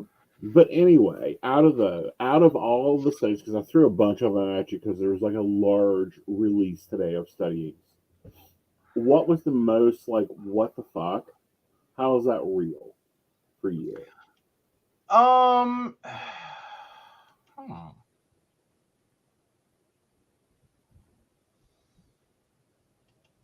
I think the exercise one, just because I'm having more problems with what they mean by only doing the second part of exercises. Uh-huh. Or is it only doing the first part? It's only doing the first part. Well, and the example is sitting. Yeah. You can actually properly set, and you get the same exercise as doing squats. Yeah. But it's not that easy. Right. It's not you just set gracefully and demurely into a chair. It's that you really slow it down. Right. And like the chair's going to break. Or it's a dainty chair. Which I could see that because about 1950s is when they stopped making good furniture. And that's also the time that people just started like flopping in the chair. And we've had this discussion. Mm-hmm. But no, what they're talking about is like a bicep curl. A lot of people think that the importance is lifting it up. You actually get more by letting it go. Slowly. Releasing it is where you get more of the muscle action and muscle growth than picking it up. Yeah. Which I find interesting on both those because I think physical therapists have been telling seniors how to get better looking butts and legs for years now. Necessity is the mother of invention? I don't know. Like, It's I got nothing there. right. All right, so let's take a break, and when we come back, we will find out if Joe's the asshole. And I'm going to give him a question for at the end of the show, but give him Mhm. time to think through it. Are Mhm. any of these studies going to change how you do some things? Okay. All right, so let's take a break, y'all. We'll be right back. Hi, this is Sandy Starr. I'm a psychic and I work on Keen, and I have been working on Keen for over 22 years. You can reach me on 01068. I deal with a myriad of subjects, but I do specialize in relationships, marriages, divorces, is he cheating, is she cheating, whatever the dynamic of the relationship is, I will guide you through. I've got amazing radar for cheaters, so I will tell you the truth if he or she is cheating. I can help with any subject you need me to help you with besides relationships, and I look forward to hearing from you. Again, you can reach me through Keen. My extension number is 01068. I really look forward to hearing from you and helping you with whatever you need me to help you with. Hi, I'm Tracy Van. I'm a psychic medium and I work with tarot cards. I also practice Reiki and access bars.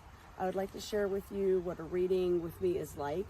It is a blended reading of psychic and mediumship, and I deliver these messages exactly as they come through. I'm not going to mince words or add any padding. I am a professional, reliable, and honest communicator. I have readings available anywhere from 15 minutes to an hour. You can book a reading with me at tracyvan.com. That's TracyVann.com. And no, I'll always tell you exactly what you need to hear. Hey everybody, Natalie here from The Pendulum's Path. If you are in need of guidance, direction, spiritual connection, healing, or more, you have come to the right place. I have worked as a psychic and a medium for over 3 years, connecting people from all over the world with their loved ones, giving them insight and guidance into their current situations, their past healings, their blockages, and what they need to know in order for them to have a better future. It would be my absolute honor if you would come to my website at www.thependulumspath.com. Visit my shop. I have a whole bunch of crystals, oils, balms, mystery boxes, and more.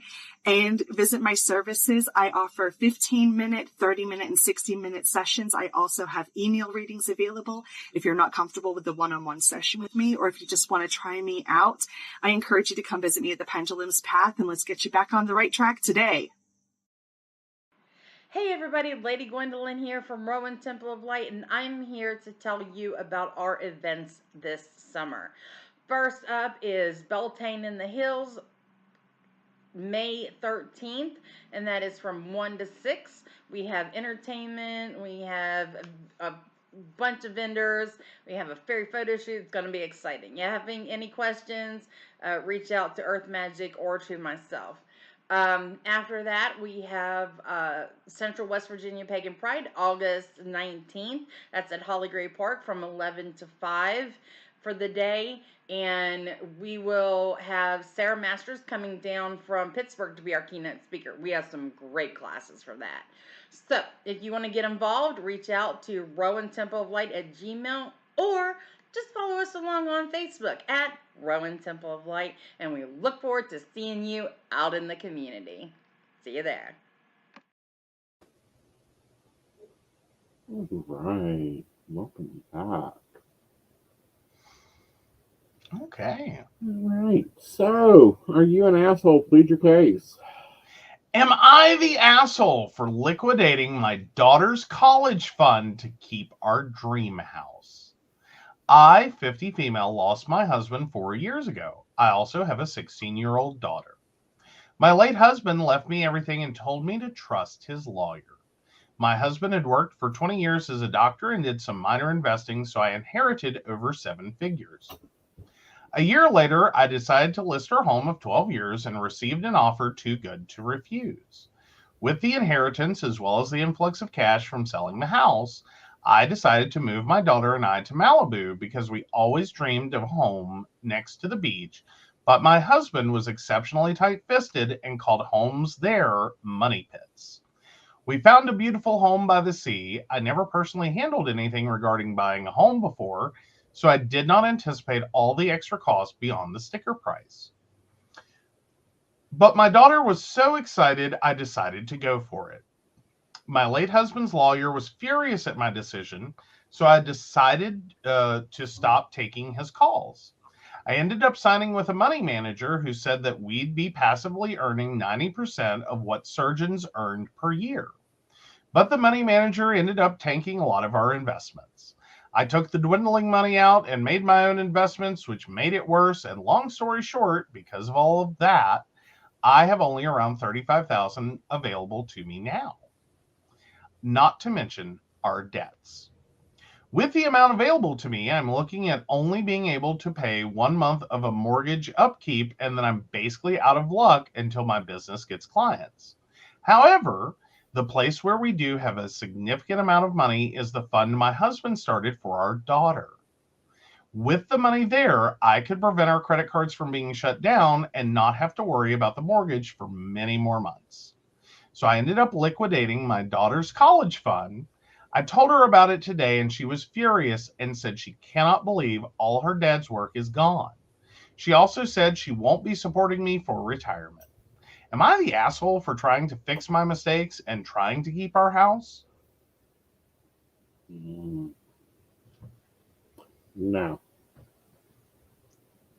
I don't think you are the asshole. You're covering the expenses right now. Having a college fund is nice. Having a college fund is great. But when you're in a position of we've got to throw everything we've got into this problem to fix it, then you throw everything into this problem to fix it. Does that mean you don't help her with college? No. When things get better, steady, when you get back on your feet, you reevaluate and help do that. But that doesn't mean that you don't need to stop the ship from sinking because you've got this one package that has all that you need in it tied up on a mast somewhere for her to get an easy ride. What's your thoughts? I kind of have to lean towards you are the asshole. Okay. Not because of what you did. Not because of what you did. Exactly. I think you made bad choices. I think you made bad choices. You're trying to right the ship. You're trying to hold on to and basically unfuck yourself and your daughter by extension. Right. Who has who has 4 more years or 2 more years until college to begin with.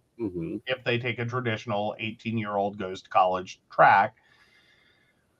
2, you're 4 years ago, your husband passed. So I'm assuming about a year later. No, it was literally a year later. So 3 years ago, you bought a home. So you're still within the capital gains problem. Right. If you sell the house now to get out of it, right, you're going to get taxed heavily. Right. I don't think you had many other good choices at this point. But to take the one large asset you had and liquidate it. Right. My problem is you're struggling to handle and unscrew yourself for what you've done. Right. All of it looks short-sighted. Right. Up to and including liquidating your daughter's college fund. Right. And I think that's more so where she reacted. Right. Is you're talking about unscrewing your current situation. Right. By liquidating that fund. You're not really talking to her about that, what that means for her. And what, if anything, you're looking to do to either offset that, make up for that, change the situation, what you don't have any long-term plan other than unscrew yourself and then, okay, hopefully everything goes, sunshine and roses. Right. That's the asshole part to me. Right. Is you don't have a long-term plan started. Right. You haven't even worked on a long-term plan. You're not talking a long-term plan. You're not considering, like, okay, this is what I'm doing, and this is what I'm going to do for you. And this, or, at least this is what I hope to be able to do. Here's my plan. Right. And I think that's what she's reacting to. I think if you had a plan and you started with a plan, right, and like, look, I made a lot of mistakes. I'm really, really sorry. Here's my plan. Right. It's a solid plan. I have a solid business. I'm just waiting for clients to show up. 6 months, I'm going to be able to put this much money aside for you each month. Right. But see, here's the major problems. She's now had 3 setbacks. Setback 1 was she trusted this lawyer, which I don't think she should have. Well, it sounds like the lawyer was fine, and if she had listened to the lawyer, she wouldn't have sold the house, and she wouldn't have gone with the money manager, and all of this would have been fine. It was the money manager. I don't like the lawyer. Okay. I don't like lawyers in general handling money. They are schooled in law, not finances. Secondly, never have a money manager. Sorry, you don't need one. Third, don't invest in something you don't know. So she's already made 3 mistakes. The ship is going down. It's either lose the home and everything she's got,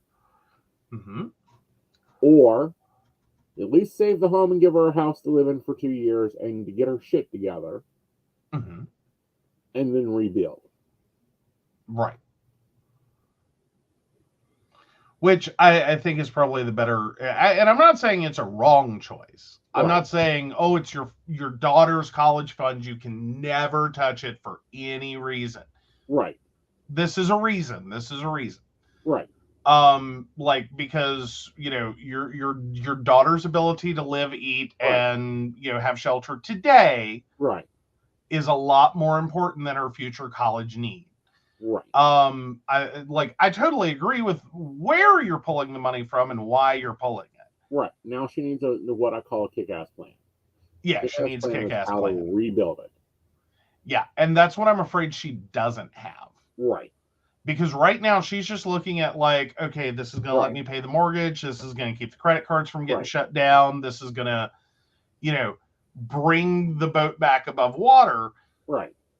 But that's the extent of her thinking, is what it really feels like. Is it's like, just get the boat above water and then everything's going to be great. And it's like, no, it's not. Right.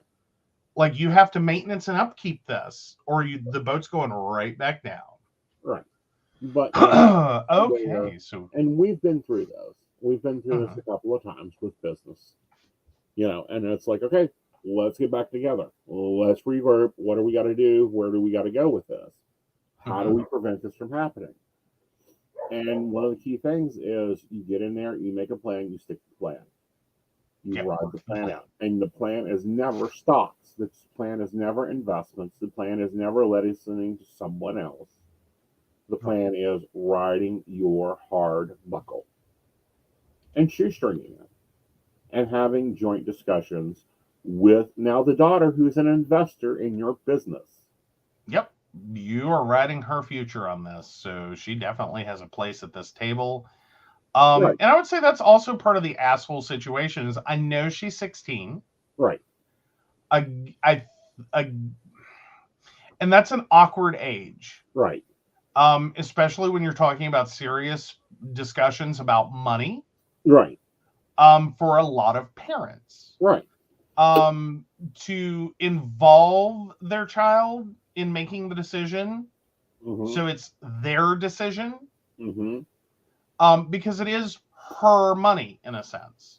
It was set aside for her. This is a legacy from her father. Right. This is really important. Right. And I can see deep emotional attachment, and I think mom should have seen deep emotional attachment was going to be there as well. Right.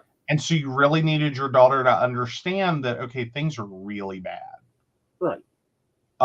Here's what I'm thinking of doing. Right. Would you agree to that? Right. And then let her, kind of work through that. It may not be an immediate decision that day, Right. but just go, what else? What can you give me something else I can do, because I've run out of ideas and options. Right. Don't dump all your problems on her, but go, look, this is where we're at. Yeah. The bills are going to get cut off. The house is going to get foreclosed on. We're going to be homeless, and then in 2 years you can go to college. Yes. See, and this is my problem with college funds in general. Is one, they're nice if they're optional. Two, they need to be started by the child and built by the child, not just by the parents. Right. Well, and I can understand that. And there is an importance there. I do think in this situation, the death of her father, because most likely with her being, 4 years ago, so 12, there probably weren't any major bequeathments other than this account. Well, I'm sure however, that the credit card bills, the money, the bills that went out wasn't just the mom buying, Shopping Channel Network. Right. And I'm 100% sure of that as well. Right. That these are expenses that came from her care, in addition to bad mistakes that mom made with finances. Right.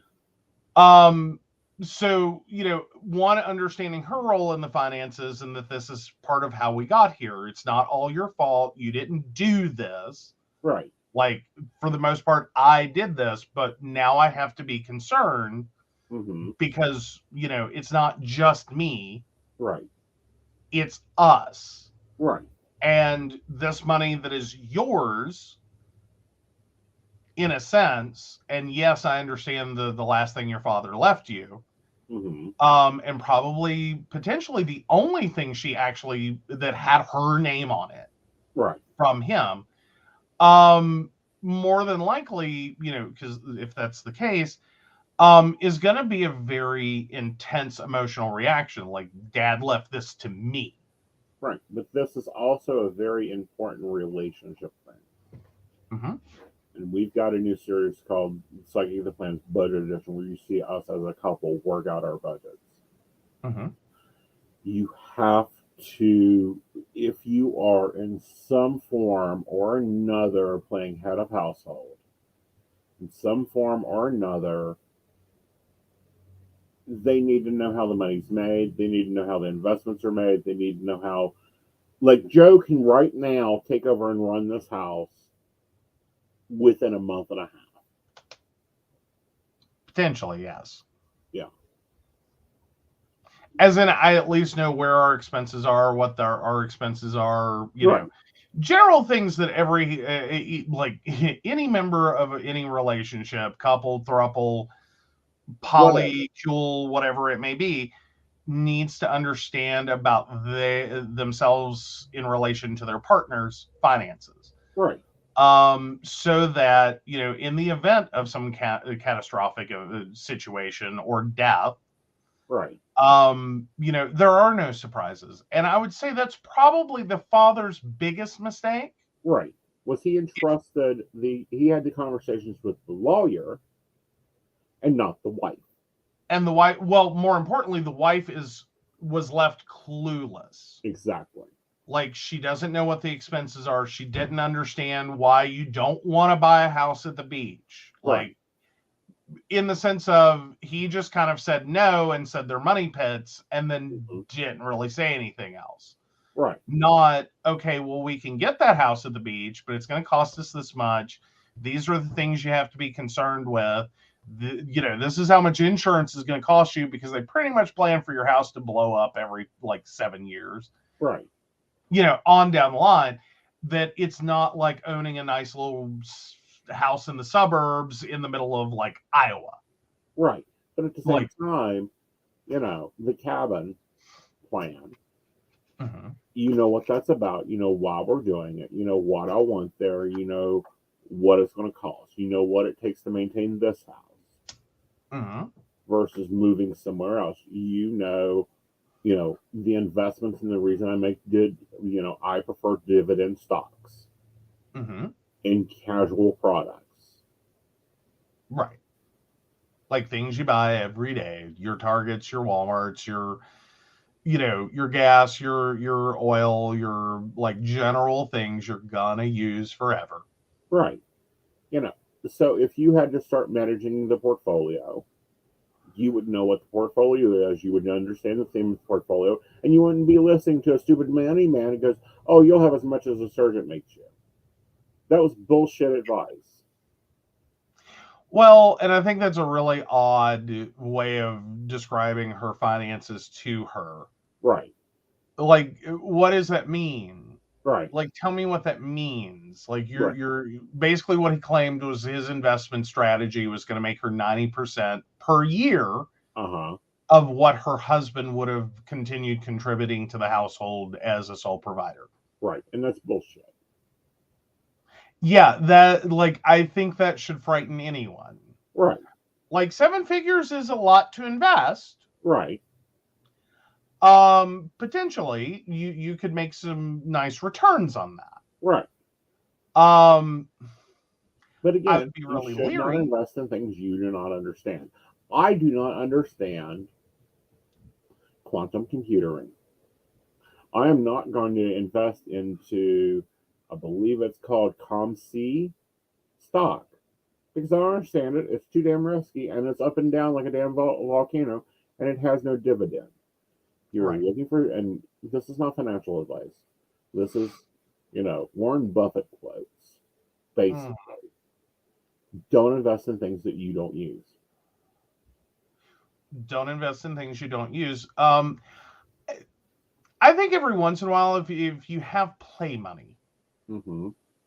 in terms of it's not going to make or break you if you invest a couple $1,000s. Yeah. Like your total portfolio is hundreds of thousands of dollars. Taking a couple of $1,000 and going, sure, I'll buy some of that stock. Right. I don't know anything about the damn company. I don't know what the hell they do. You want to go take some money that's not really going to hurt you, Mm-hmm. couple thousand, put it Mm-hmm. in there, see what it does. Right. You know, you might make a good chunk of change or you might lose it. Right. That's fine.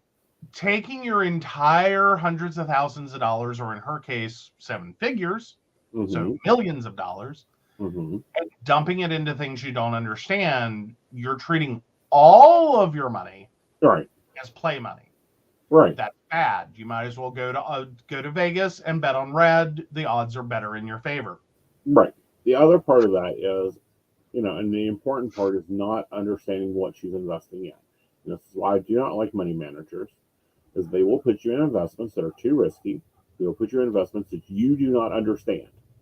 So you're an asshole for that. You made uneducated decisions. The other part is if a stock goes down, you ride it till the company goes bankrupt and you get bought by another company. Yeah, I think that's getting very specific, and I don't even think she's an asshole for trying to invest it herself. Well, I don't think she's an asshole for that, but I think she's an asshole for not reading what you're not knowing what you're investing in, not Right. knowing that you've got to hold through the bad days. Like right now, let's see what the market was doing today.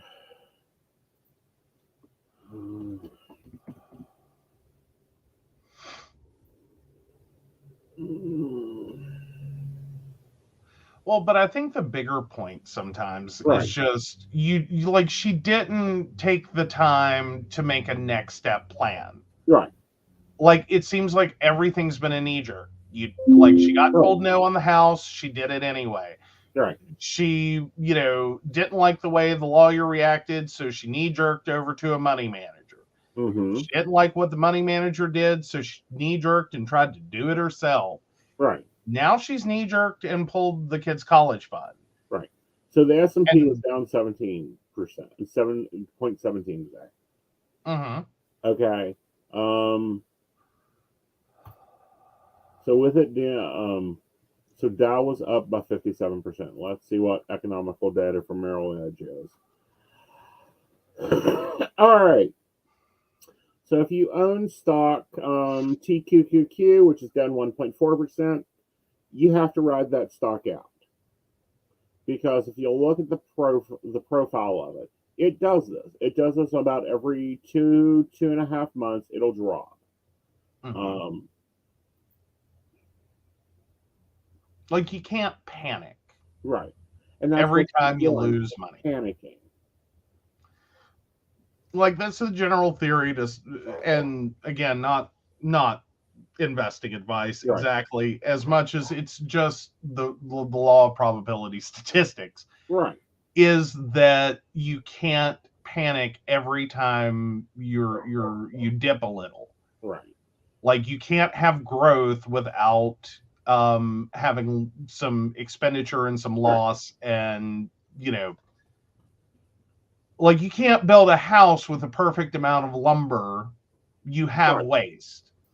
Right. Like the eye is on the house being completed and its value, Right. not on the pile of lumber that you couldn't use because it's too short, you cut it wrong, you did this, you did that. You take acceptable loss and go, that's fine, we built a house. Right. And not just look at that pile of lumber and go, you're the worst home builder ever. Right. Like, nope, there's going to be some scrap lumber. Exactly. All right.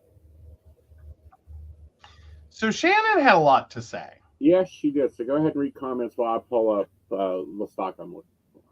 Okay, so Shannon points out that there was no reason to go buy a place in such an expensive area because she's always wanted to live there.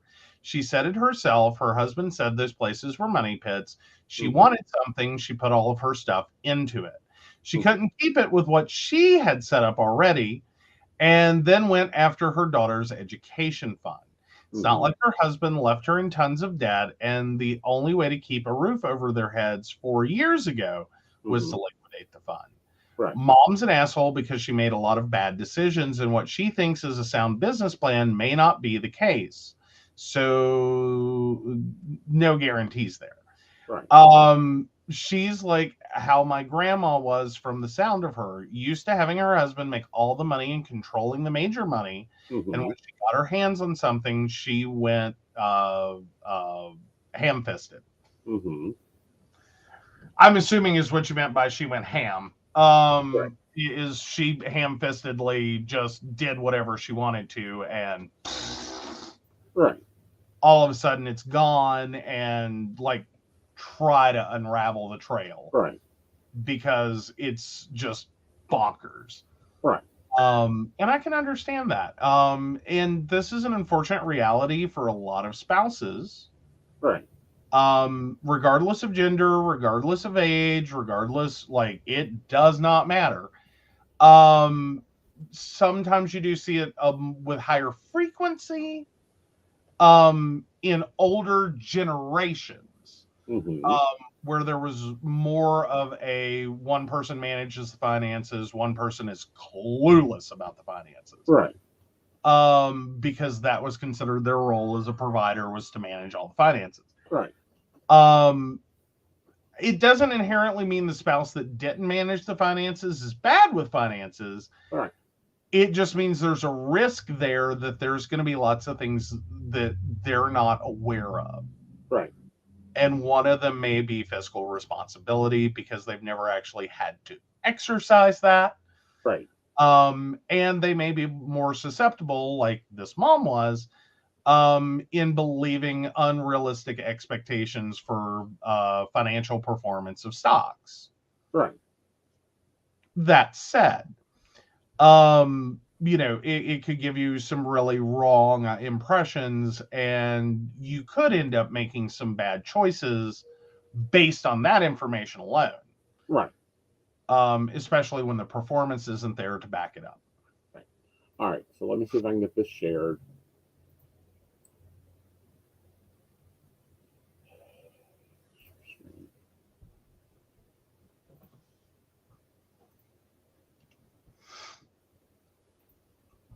There we go. Thank you, Yahoo Finance, for making this easy. Okay, there we go. All right. So what the mom has been doing is she's been buying up here, and she does that knee-jerk reaction and sells it here. Pretty much is what it sounds like. Right. Like she panicked every time a stock she bought tanked. Right. So what she needed to do, and what she should have done, is look for stocks that are here that have a proven stock building record, bought here and reinvested here, and is riding it here, and she's getting 6.86% dividends quarterly. Is what she should have done. That's what she should do. And it may even have been, because I don't want to necessarily call someone, out for being a bad financial manager, a bad money manager. Well, I don't think she's bad. I just don't think she's educated. And that's kind of was going to be my whole point, was that, he could have, this could have been a wonderful money manager. Right. Who was dead on the money, using a pun, as to what it would be. But if you don't give it time, like sometimes it doesn't start great, but then it gets good. Right.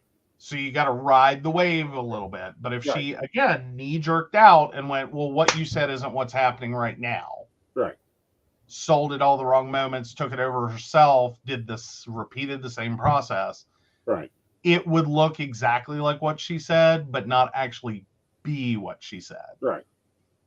So there is that to consider, but I don't know. I kind of think mom's the asshole, but not for like the most obvious reasons. I think bad situations happen. I think inability, lack of financial literacy is a problem. Right. For many spouses after after they become widowed. Or whatever situation, like divorce or whatever, leaves them in charge of their own money, so to speak. I think all of that is unfortunate but forgivable to an extent. The extent being you're not making the effort to get the literacy, to figure out what you're doing, to make a next step plan, to have a reasonable expectation of where you're going. Right. And the other part of that is, come on, there's Mommy Trader out there on YouTube. If you guys want to see the link, type in Mommy Trader. She teaches you how to trade. You do not know how to trade. She teaches you how to trade for $1 a day. Meaning you take $1, you trade. And we'll probably do her program later in the year. There we go. All right, so the voting poll is up on Aeson Knight's YouTube. You can go over there and vote whether the mom's the asshole or not. So continuing our financial... It's a theme. Yeah, continuing the theme. So this is our relationship one, and it is relationship issues with finances, trust, and a pan partner. Male 36, female 29. Relationship issues with finances, trust. And he freezes. Yep, you're frozen. Catch up.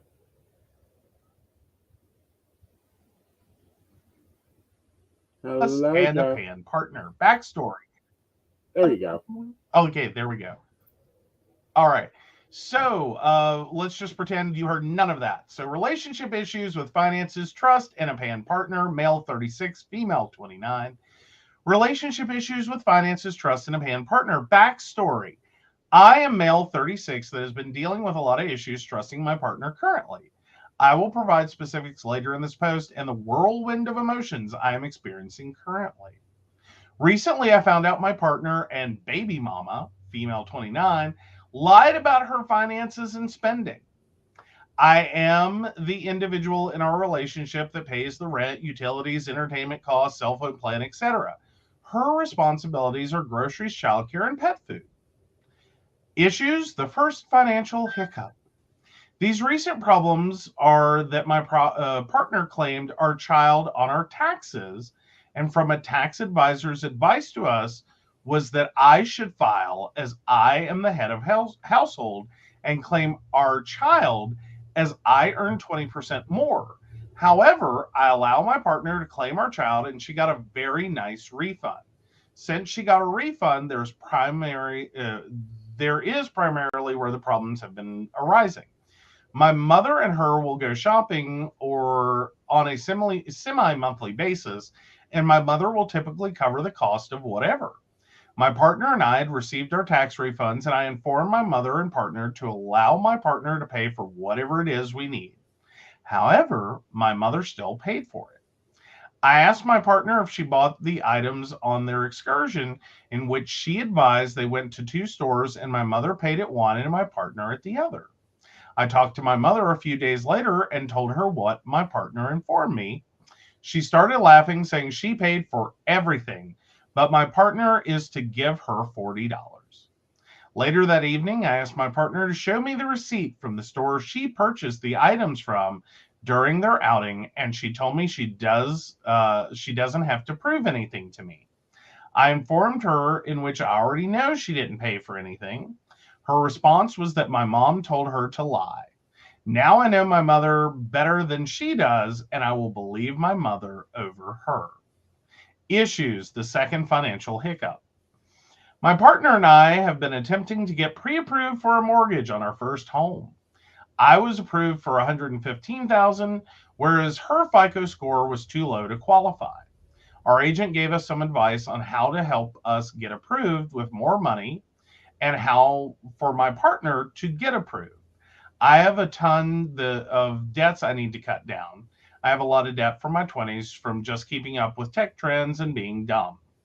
Per the advice of our home buying agent, my partner told me she paid off her credit cards. A week later, she tells me she lied and actually helped out her mother due to her stepfather being fired from his employer, and my partner gave them 1.5 times the amount it would have cost to pay off her credit card. The fact she lied about paying off her credit card in the recent shopping trip with my mother, I questioned whether it was true or not, so I messaged her mother. I explained that my partner advised that she gave her that money within the last 2 months, or as my partner originally told me, she paid off her credit card debt, and I don't care either way. It's just that my partner has been lying to me about the dumbest items lately, and I would just like to get to the bottom of this. She replied that her daughter did not give any money, but quite the opposite. I tell my partner I spoke to her mother and she was unable to back up my partner's claim. She stated her mom is a liar. I asked my partner if she has a bank statement within the time frame or if she sent money via Zelle or any other peer-to-peer money applications. My partner responds informing me that she does not have to prove anything, nor does she have to tell me. I'm frustrated because if my partner has the facts, evidence, or receipts that support her claim to show them to me, but once again, I'm told she does not have to validate or prove anything to me.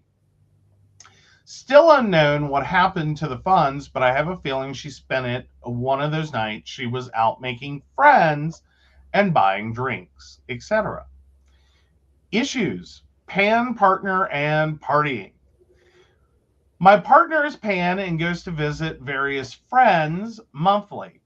In March, she decided to go to a rave and do some Molly and is now complaining that she has a heart murmur after visiting urgent care. I told her that urgent care does not have the tools to inform her that she has a heart murmur, whereas she should have gone to the emergency room if she is in fact having heart issues and she was concerned about her health. Additional information. She used to be a chain smoker and now vapes, which I encouraged her to quit, especially if she is having heart issues now. She seldomly drinks, but when she does, she goes out to her local gay bar for the drag nights and is typically out from 8 p.m. to 4 a.m. on the nights she is out. Fast forward to this past Easter weekend, and one of her friends is getting divorced, and she wanted to be there for her friend whose husband just left her unexpectedly. They made plans to hang out Easter weekend and go out and have some drinks. Her friend that she went to go visit ended up leaving with a male, and my partner ended up staying over at one of her friends' houses, whereas they slept in the same bed. Her and this individual are friends on social media and met through this mutual friend of theirs about this time last year, and only encountered each other that last time. My partner explained that girls sleep in the same bed all the time as friends, and that's just what girls do normally. My rebuttal to that was, yeah, I used to do that with my friends till up until I was out of middle school. Needless to say, I'm frustrated, depressed, and just do not know how to move forward in this relationship currently. It seems like I am on the quest for the truth, but it will not show its face. Additionally, I do not go through her phone or anything like that. I'm just stuck currently. On another note, we're not religious, but I still feel like my partner should have been there for my son and I's Easter activities that she missed out on, as he will be 3 soon and is finally able to enjoy those activities. Anyways, thanks for reading, and any advice would be greatly appreciated. All right. So here is Aeson's hot take. Run, bitch, run. One, you don't want a house with this person. You do not want a house with someone you cannot trust their spending. You also do not want a house with someone that lies to you about money. An omission is lying. She's now lied twice about where she's spending her money. We hope she's it doesn't sound like she's keeping the agreement to take care of the food, the dog care, and whatever else. It was groceries, childcare, and pet food. Right. So, if mom's buying the groceries, that's what it sounds like. What's she doing? What's she doing? Where's your control there? Furthermore, she's done lied to you on major things. Like, oh, I didn't pay my credit card off and gave the money to my mother. Really? Didn't pay your credit card off and apparently didn't give money to your mother. Where's money? Run, girl, run. Run, boy, run. The sleeping and I don't give a damn. Doesn't sound like you give a damn either, although you're trying to throw a bomb here to say there's something going on. The lying is the problem. Lying will kill a relationship. If you do not have trust in a relationship, then you do not have a relationship.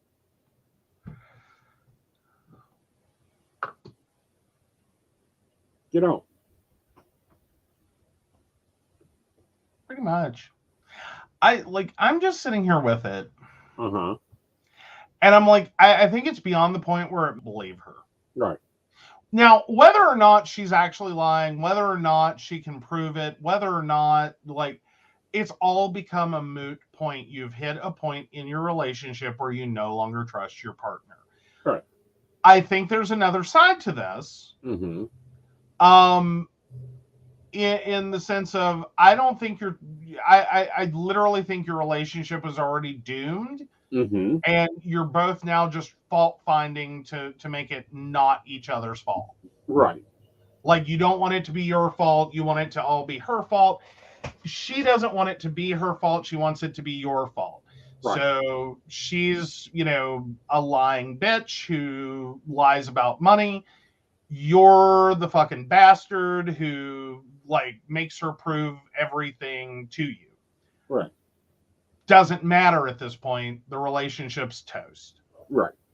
You've moved beyond being able to go backwards. You really need to start working on a custody plan.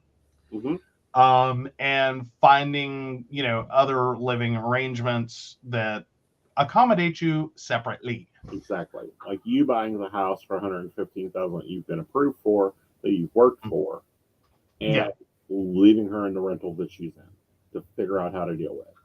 Or renting somewhere else, or any number of things. You have options. You just don't need to be trying to build a future with your current partner.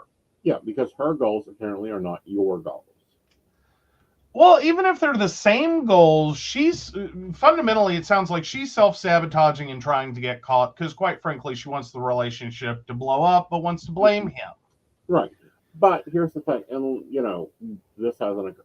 If I gave you money to pay your credit card, and you turn around and you use that money to buy a rig,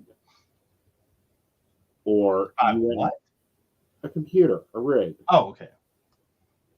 Or you turn around and you use that money for, I don't know, this, that, and another.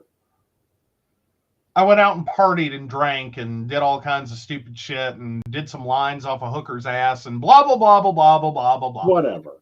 Whatever I did with the money, it wasn't paying the credit cards. Right. That you now know in this situation means that we're not getting approved for the home loan. Right. And I think that's versus like if the credit cards were about $15,000, let's say, just throw a big rounding number out there that's reasonable for someone to have in credit card debt. I have $15,000 in credit card debt. You hand me, roughly, $15,000 to go pay the credit card debt. Turns out I was able to settle one and I was able to do this. And so it was really more like $12,500. Mm-hmm. So then I took $2,500 and I did a thing. Mm-hmm. That's forgivable because technically I did what I said I was going to do with the money. I paid off the credit card debt. Right. I zeroed out all the credit cards. Maybe the settlements were a bad idea, but, maybe I'm stupid and I don't know better. Regardless, right, there's $2,500 left over. Right.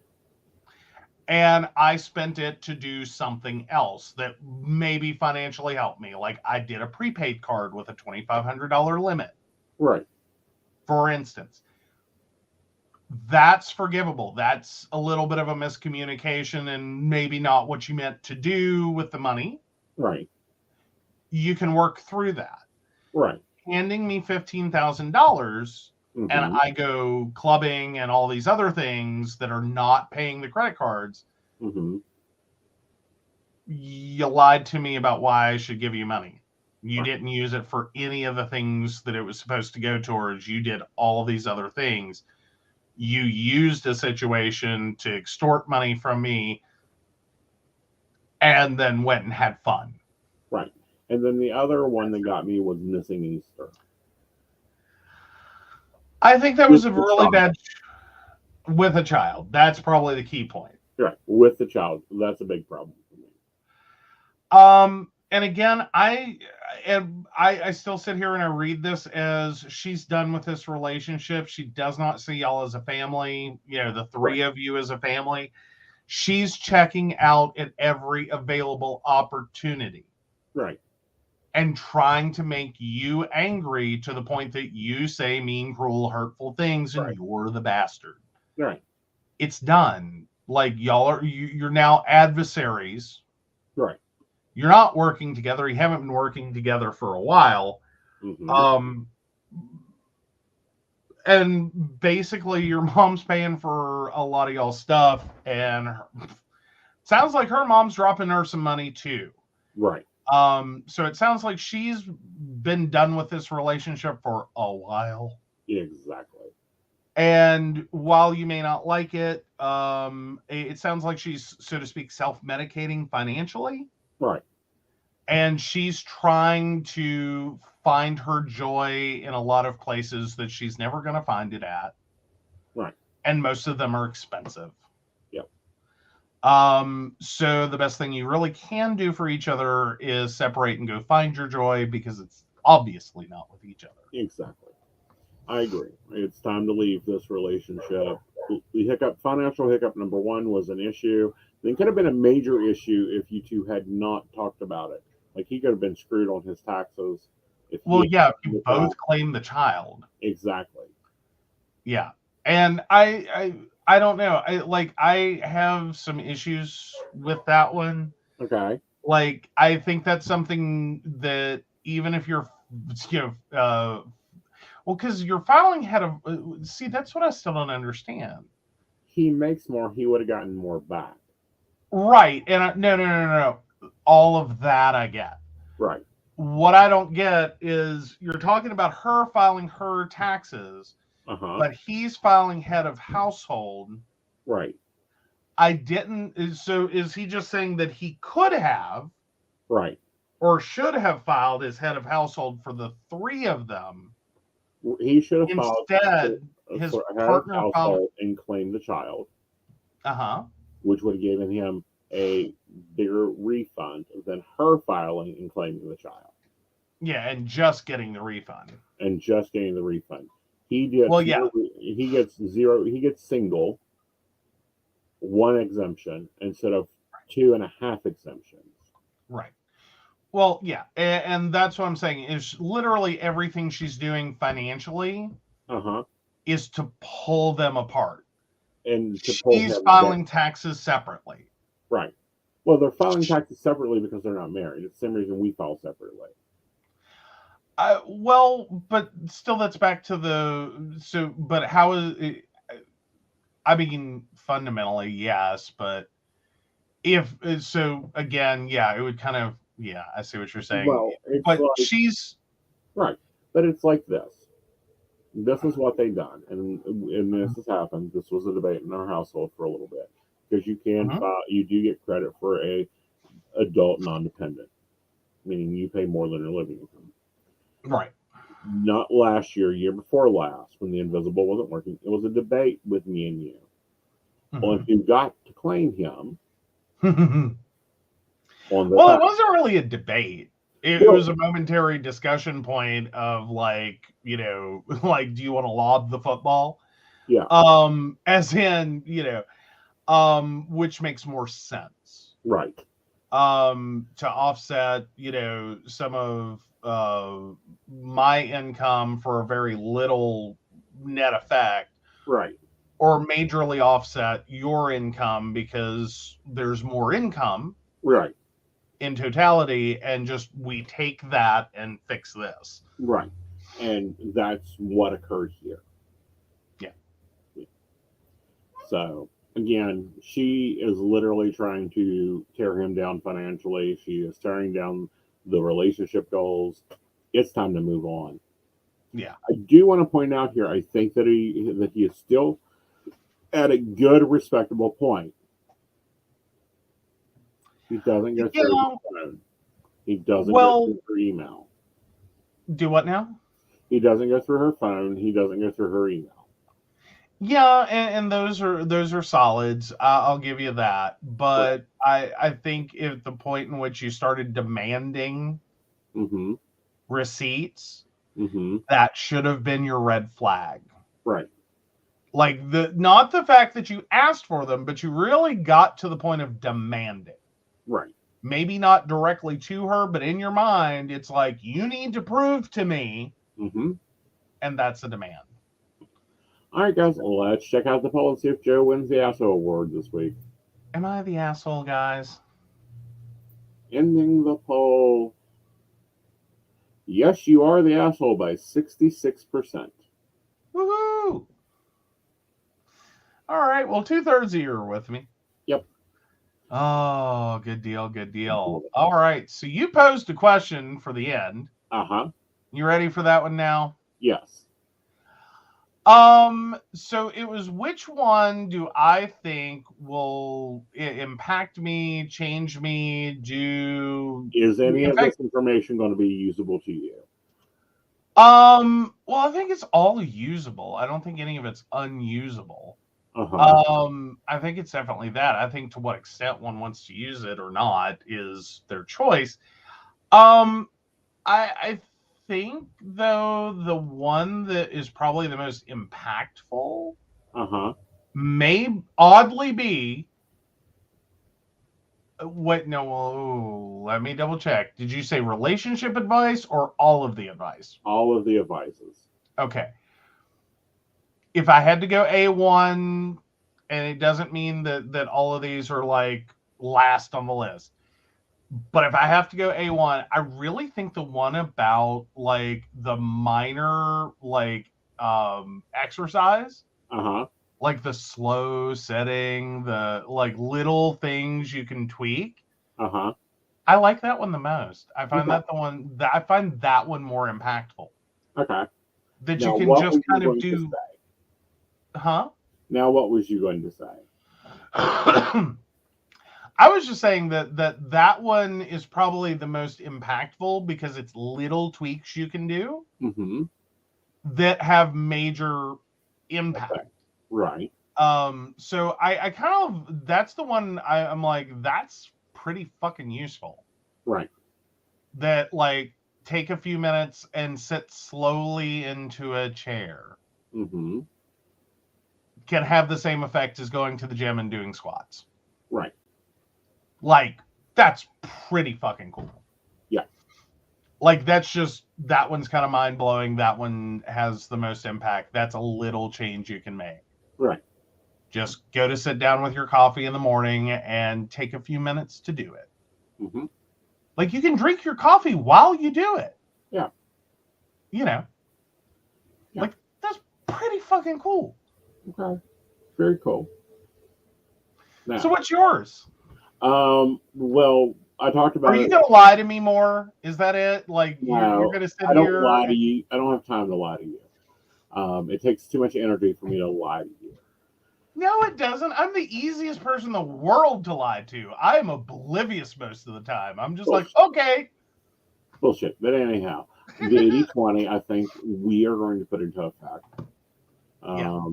Like we used to do it. We're going back to doing it. And the batching I like. And the thing that I'm already doing is the gratitude journaling. And it's just proof science. Mm-hmm. Mm-hmm. Okay. Yep, those were the three that hit me the biggest. Those were my ahas. And I What's think the one you're just like, that's stupid? I don't think it's stupid. I just find it interesting that they studied it. Okay. And that's the bird sounds. I think that one, I think we can reasonably call that one kind of dumb. Right. Not because it doesn't work. Right. Not because it doesn't work, but just the why? Well, and here's why. My Aunt Mary used to have one of those damn clocks in the kitchen, which I'm sorry, every house needs a kitchen clock. Mm-hmm. Had that stupid bird sound that would make different bird noises. And I always wanted to blow the fucker up. Okay. Like, I'd take the battery out of the damn thing because I hate a ticking clock also. Oh, really? Yeah. Interesting. Like, I like the quiet clocks that just run. I do not like hearing the tick, tick, tick, tick, tick, tick, tick, tick, tick, tick, tick, tick, tick. Yeah. Oh, I grew up with a clock you would infinitely hate. You hate ticking, like steady ticking clocks. Mm-hmm. My grandmother had one that the way that it operated, Mm-hmm. and its age, really. Right. But it did this gear rotation, Mm-hmm. and it would grind towards the end. It would just like really struggle to flip that hour. Uh-huh. And then speed up after it flipped the hour. Like, it would catch up to itself and self-correct. Right. But it would get really slow at the end of the hour and then speed up really fast at the beginning of the hour. Right. Yeah. And so it, like, constantly you would hear it. Yeah. Just speed up and slow down. Speed up and slow down. And just... Yeah. That one was the one that drove me crazy. Right. Like, no, I do not like... I love grandfather clocks. I love the chiming on the quarters. I do not want to hear it tick through the middle. I'm okay with the ticking clock. I generally ignore it up until the point that something changes about it. Uh-huh. But I also have problems with multiple ticking clocks. Mm-hmm. Like when you have your ticky clock over here and you have your other ticky clock over there, and they are not in sync and they're loud. Mm-hmm. And it's like tick tick tick tick tick tick tick tick. It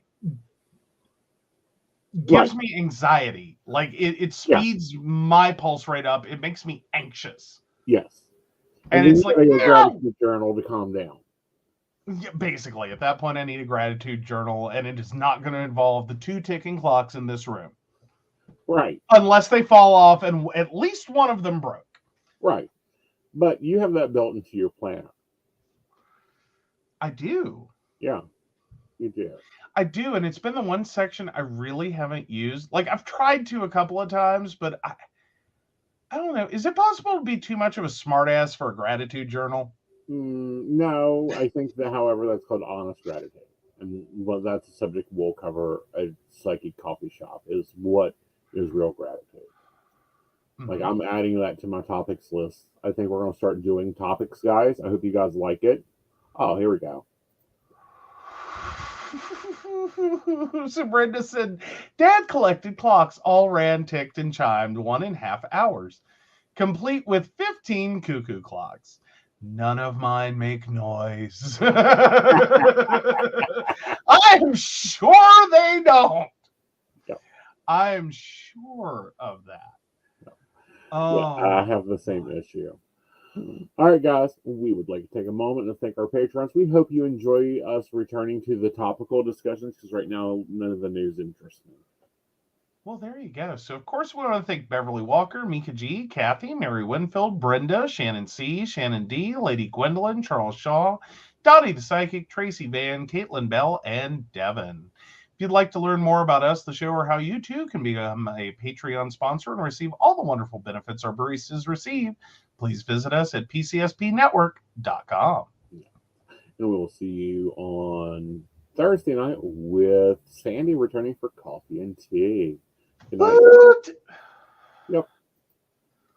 Good night, y'all. Good night.